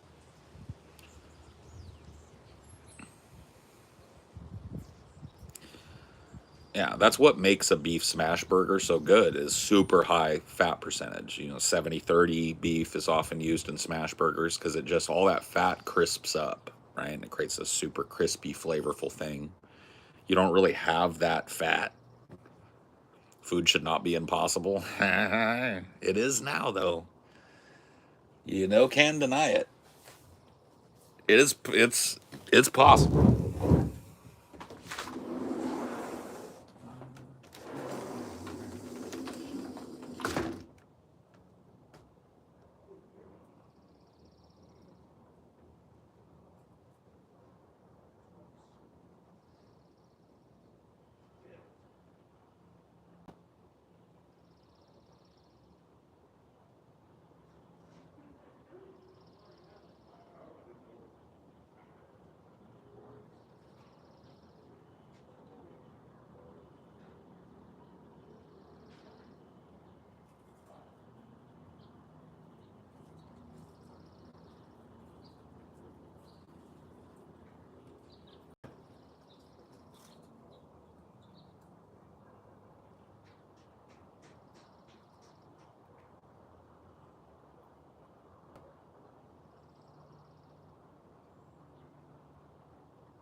Ladies and gentlemen,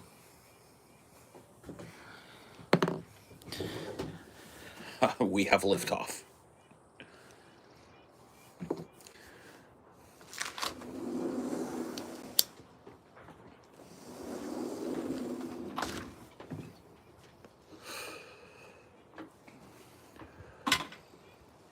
Smells good. Tastes good.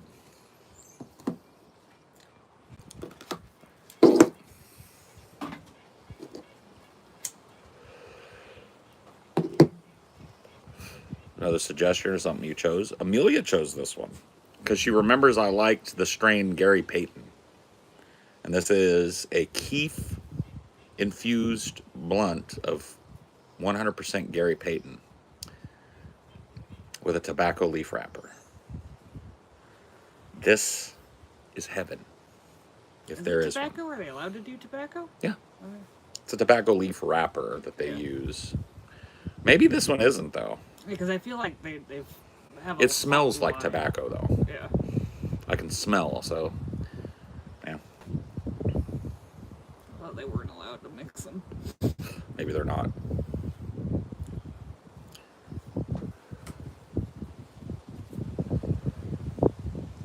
I just told you, the Impossible meat and the Impossible burgers, we get those all the time. And we use them all the time in a lot of different recipes and stuff. It's a big part of like my supplementing protein in when I don't eat a whole lot of meat.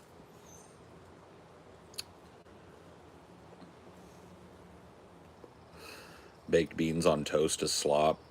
Bro, I saw a Twitter post the other day that triggered the fuck out of me. It was a picture of one of those disgusting English breakfasts with the fucking gray sausage and the watery beans and the toast and the big chunk of blood pudding and just like flavorless pile of mushrooms in the middle of it.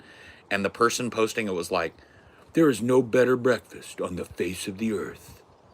And I was just like, bro, I wouldn't feed that to my dog. I wouldn't give Dinor an English breakfast, let alone eat one myself. That flabby bacon, too, that they do, that ain't bacon. Bacon is crispy. That flabby ass ham that they call bacon, it's just gross, man. And you can look at it and you can tell there ain't a seasoning on that food. Weak ass tomato sauce on the beans. No flavor on the mushrooms, they're just piled on there. Lukewarm. Fucking gross, bro.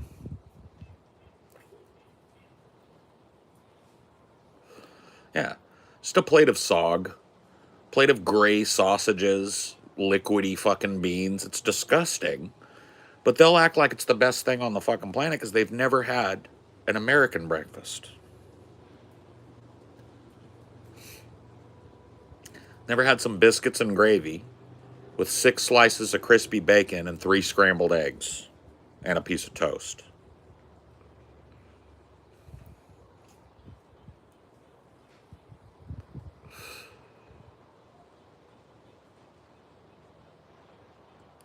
It's like them Australians try to convince you that their weird spread is good. Yeah. Vegemite. Marmite.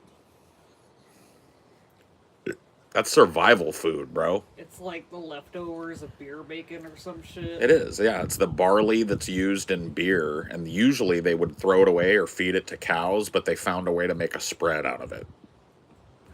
So they stopped feeding it to pigs and cows and started feeding it to humans. It's like, oh, you just need a microscopic layer coated in butter. It's like, do you actually like it then? Why put it on there, bro? Would weed sprinkled with angel dust be called Gary Busey? Maybe. I don't think I don't think angel dust is his problem. Was he ever on that celebrity rehab show, Gary Busey? I don't think so. I don't remember him being on it.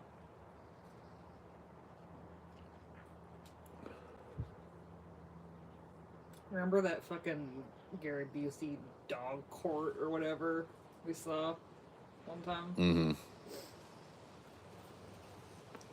I do remember now that you bring it up. Biscuits and gravy are like... No, he was on Celebrity Rehab. Was he? Yeah. No. I didn't remember that.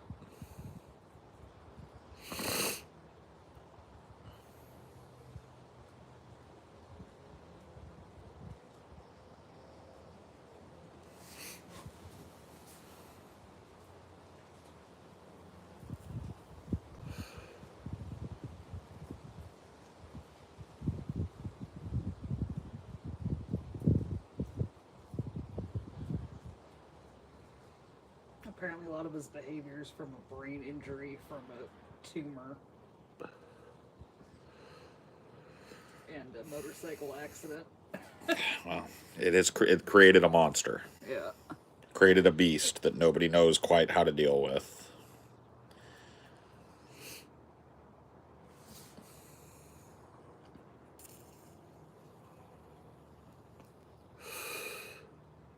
I mean, I'm sure, like, there are places that'll make an English breakfast that's edible. I'm just saying, putting it up and going, like, this is the greatest breakfast ever, that's retarded, okay? Like, if I was hungry and there was nothing but a fresh-made English breakfast, maybe I'd take a few bites of it, and maybe it would even sustain me, but I wouldn't enjoy it. I think that's what British people lack, is the ability to enjoy food. Because apparently they're allergic to seasoning. Spice must be incredibly, incredibly rare up there and expensive because they don't use it. You can tell just looking at their food. Their meat comes out gray. There's no caramelization whatsoever. There's nothing added. No sugar base added to put a little caramelization on that meat. So you get gray fucking meat with watery brown packet gravy. It's wild.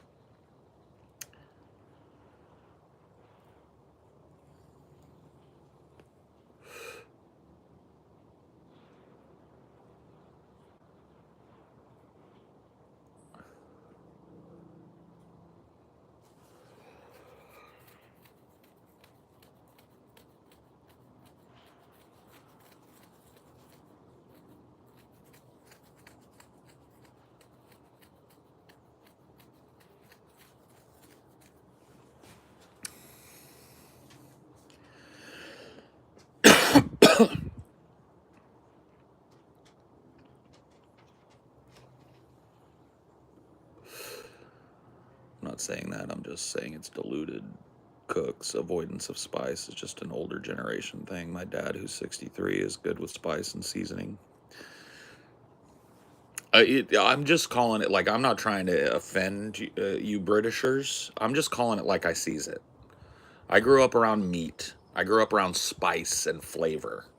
And I can look at a piece of meat and tell you that it's cooked well and tell you that it's got flavor. And when I see gray shit being served all over Great Britain, it makes me wonder, you know what I mean? Now, I'm sure there are people in Great Britain that cook some great stuff, spice it up real nice. But the general kind of idea about British food, it seems to be kind of like it's mostly stodge, right? Starchy, oily, kind of underseasoned gray matter. Stodge is what you guys call it over there. You guys have all those weird organ things, like the black pudding. Mm. All these weird fucking gross meats. I mean, you guys were eating horse meat for decades and nobody told you about it and everybody was just happy.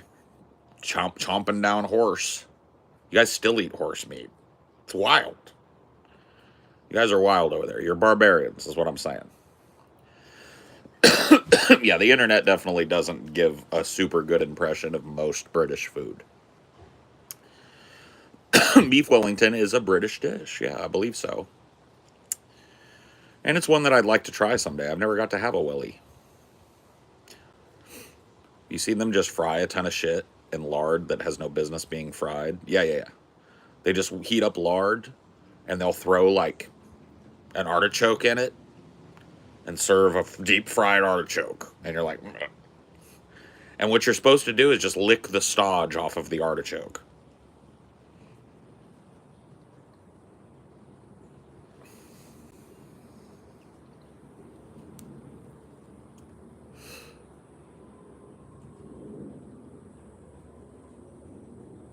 California might have more great Hispanic food than Mexico does per capita. You might say that in California you find the best of every type of dish from all over the world. You want a 5-star sushi? California's got your back. You want a 5-star fucking English breakfast? California's got your back. You want a 5-star Willie? We got it. You want 5-star Hispanic food that'll blow your fucking dick in the dirt? We got that.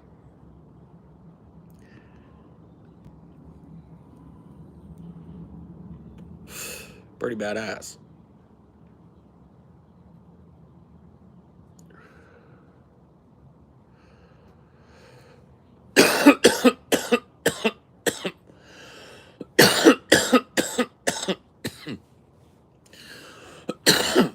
Yeah, deep fried Mars bars, Snickers or candy bars or whatever.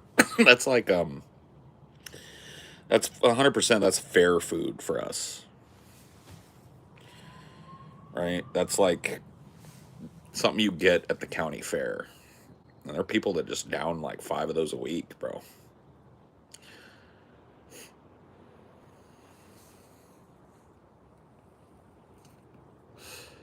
How's the pizza in Cali? I got to be honest with you. You ask a question, how is X food in Cali? The answer is awesome.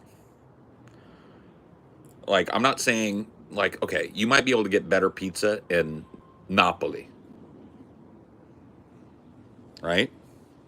You might be able to get better, like an overall better street taco in Mexico City. But when you talk about having access to both of those things within 5 miles of each other, nothing beats California. What you can't have in Mexico is both, right? You don't get the awesome Italian restaurant and the super amazing indigenous food. You get the indigenous food. California's got it all. Any type of food on the planet, you can find it in California. I mean, I struggle to think of any place, any type of food that you can't find there. Because California is the biggest melting pot of immigrants in the world, bar none.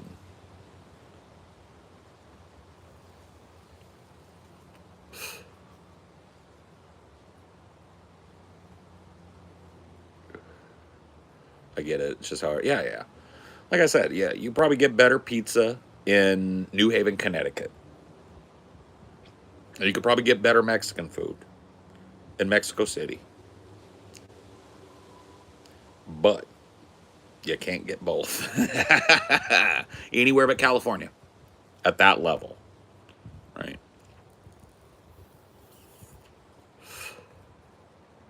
Yep. It's reflected in the food. It's reflected in the diversity of communities and beliefs and religions and national origins and customs and traditions. California is, I know it's a bad word nowadays because it implies homogenization, but I think it still works. It's a melting pot. It's where people who grew up in different ways live cheek by jowl. It's a melting pot.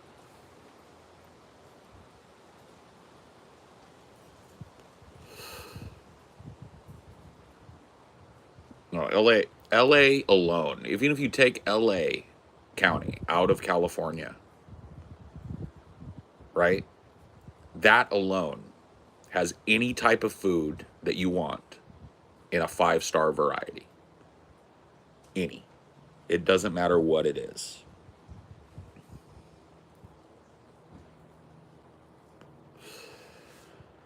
Did you say LA is a cultural hub like New York, or is it not even close? They're two different major cultural hubs that can't compete with each other in certain areas, right? So there is no doubt that New York City, because money runs the world, New York City is the greatest city in the world right now. More money passes through that city and more business is done in that city than the next 2 cities in the world. So California can't compete with that. But California is an absolute world hub of culture and art. Okay? I'm not saying those things don't exist in New York. There's some wonderful culture, wonderful artistic expression going on in New York, but it doesn't hold a candle to what's happening in the backyard of every little town in California. California is just a creative paradise. And New York can't compete, right? If you want to be a creative, you need to be out this way. You want to be in finance, you probably need to be back that way. That's the truth.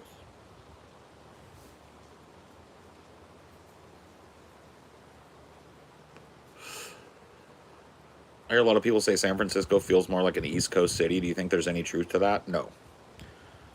San Francisco is uniquely West Coast in flavor, in geography. I don't know of any cities like that back east. Maybe I'm just ignorant of it. I haven't traveled tons and tons back east, but I've been up and down the coast.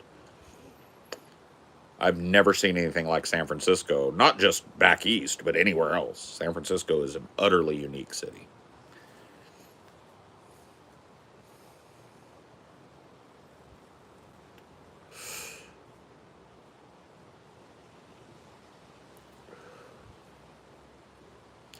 Yeah, San Francisco feels like San Francisco.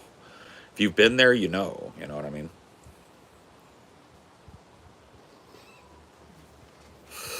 But there are very different vibes on the East and West Coast. Yeah, for sure.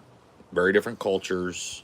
It just goes to show you how large and expansive America is and how many different subcultures there are here, right? Because it feels like a different planet sometimes.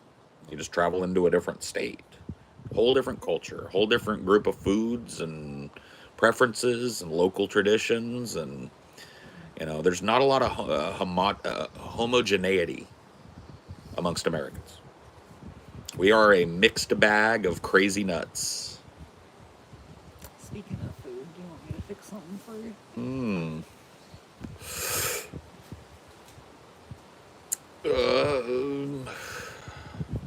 I just don't feel like eating. I don't know why. Maybe just a bagel or something. We are out of bagels. Oh no, that's okay then. We got yogurt and granola. We got oats. Do we still have that? The fucking tortellinis? I mean, the ones I made you last night. Yeah. You want me to just heat up that little bit for Yeah. you? And I'll fix myself something else. Well, I mean, or if you want to make something, well, I just don't have a whole lot of time. It's gonna. Okay, yeah, when you're done with this, I'll heat it up for you real quick. Okay, I'll fix yeah. myself something. It's no issue. I love you, baby. Thank you. Are there any covered bridges in California? Not many. Not many, if any.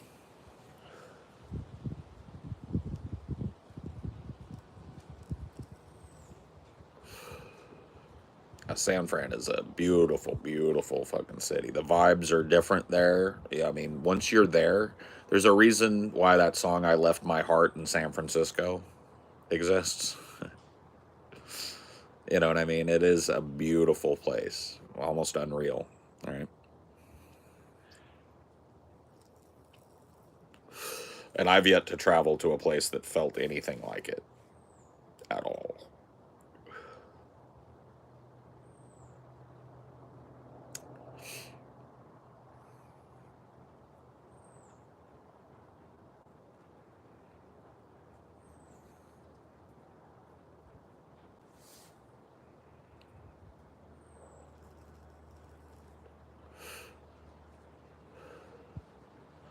As if it is a bucket of shit now. There's a lot of people that have never been there that would like you to believe that. Would you believe that San Francisco is still a beautiful city and utterly unique in the world? I know that's not what Fox News says. Fox News says you can't walk in San Francisco without tripping over a turd or a homeless person trying to rob you. But the truth of San Francisco is it's one of the most beautiful and functional cities in the United States. And all you'd have to do is go there, and you would have no more notions, right, that there are an insanely overbearing amount of problems in San Francisco.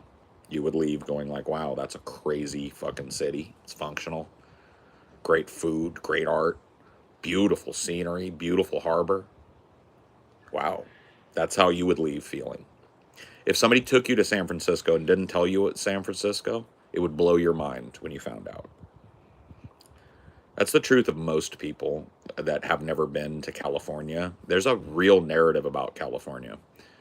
That it's a shithole, that it's just filled to the brim with screeching blue-haired liberals. Like, people don't understand. California is as big as the next 3 states and as populous as the next 5. California can't be really judged like Kentucky can. California is about 10 states in and of itself, all each with entirely unique cultures and climates. So, this idea that California is just a shithole that nobody lives in and nobody wants to live in, that's a very, very common right wing talking point. You're in NorCal, then you're suffering from the other kind of confirmation bias. You haven't been out of Northern California long enough to know what a real shithole looks like. Why don't you pass through Fresno, California? Why don't you take a little road trip one day? Head to Fresno, California, and you want to talk about the Bay Area after being in that area. How about that? Yeah, you're suffering from the other problem. You've been in NorCal too long that you've been convinced that it's a shithole. I invite you to travel out of NorCal. Like, get inland, get to the San Joaquin Valley, and tell me NorCal is not beautiful and functional. By the way, born and raised in Madera, California, 30 miles north of Fresno, California. Right in the shit. It's 100% cope. It's just people have been there too long. Like, I get it. Like, you're pissed off because there's some municipal thing that sucks. Maybe you do see more homeless people. But I got to tell you, if you ain't been out of that area in a long time, you might want to take a peek. You might want to come inland. You're up in the left country of NorCal, so like Cedar City, that type of north, Eureka, Shasta. Okay, beautiful, absolutely beautiful. So Weed, you're near Weed, maybe.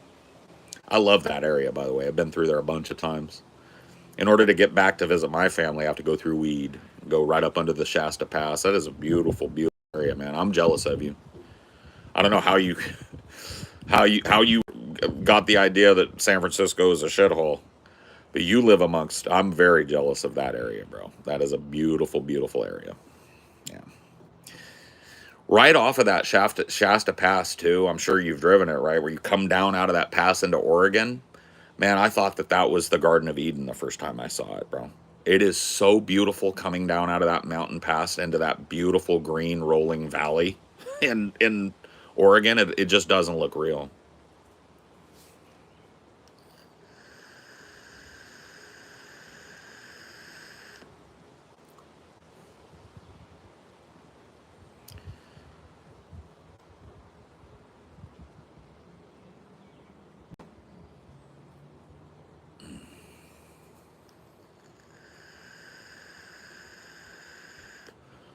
It's right wing, yeah, for sure. But man, just like take that out of it and tell me that coming down out of that pass you live on into Oregon isn't one of the most beautiful things you can do in America. Man, it is fucking like just absolutely. I mean, maybe you have different tastes than me, man. That rolling land with the mountains in the background and the trees and just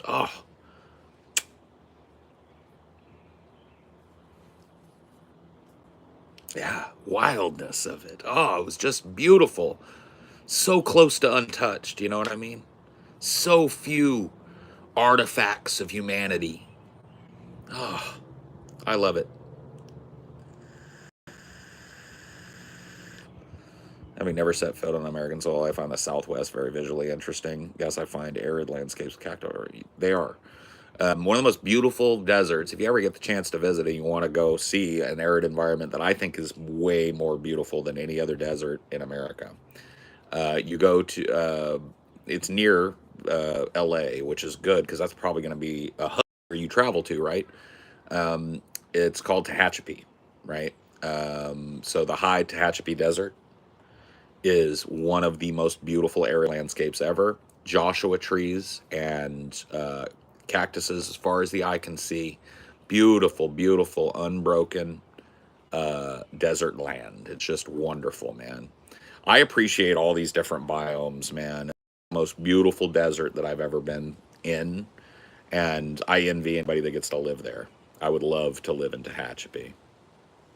Joshua trees are amazing, amazing to look at. They're just beautiful, man. So fantastical, so alien looking, you know. I love that shit so much, man.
Oh, phone juice is getting pretty low. And I've got a half an hour before I got a meeting and shooting to do. So, it's your final joint.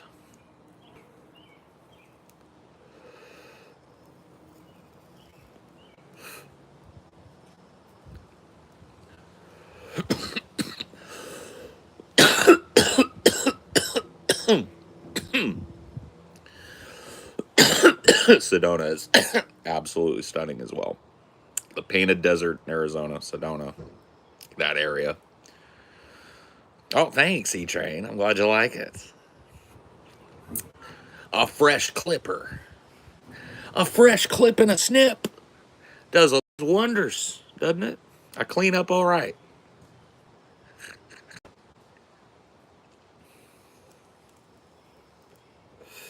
Well, I don't feel like a new man. I wish a new haircut came with a whole new outlook on life, bro. I wish that were true for me.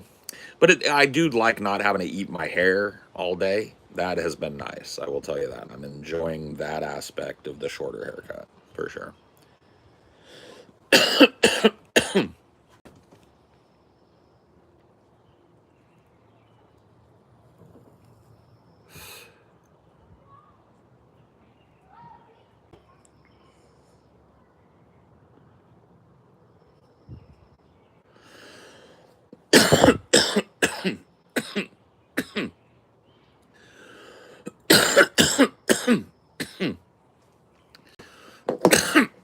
Yeah, the Mojave is up. It's the high desert. So that's the desert I was talking about. And you drive right through Prim and Good Springs. They're actual real places. Prim's got a fucking roller coaster and everything. Pretty cool. Yeah, me and Amelia have been through there 3 times together, 2 times together. Pretty cool.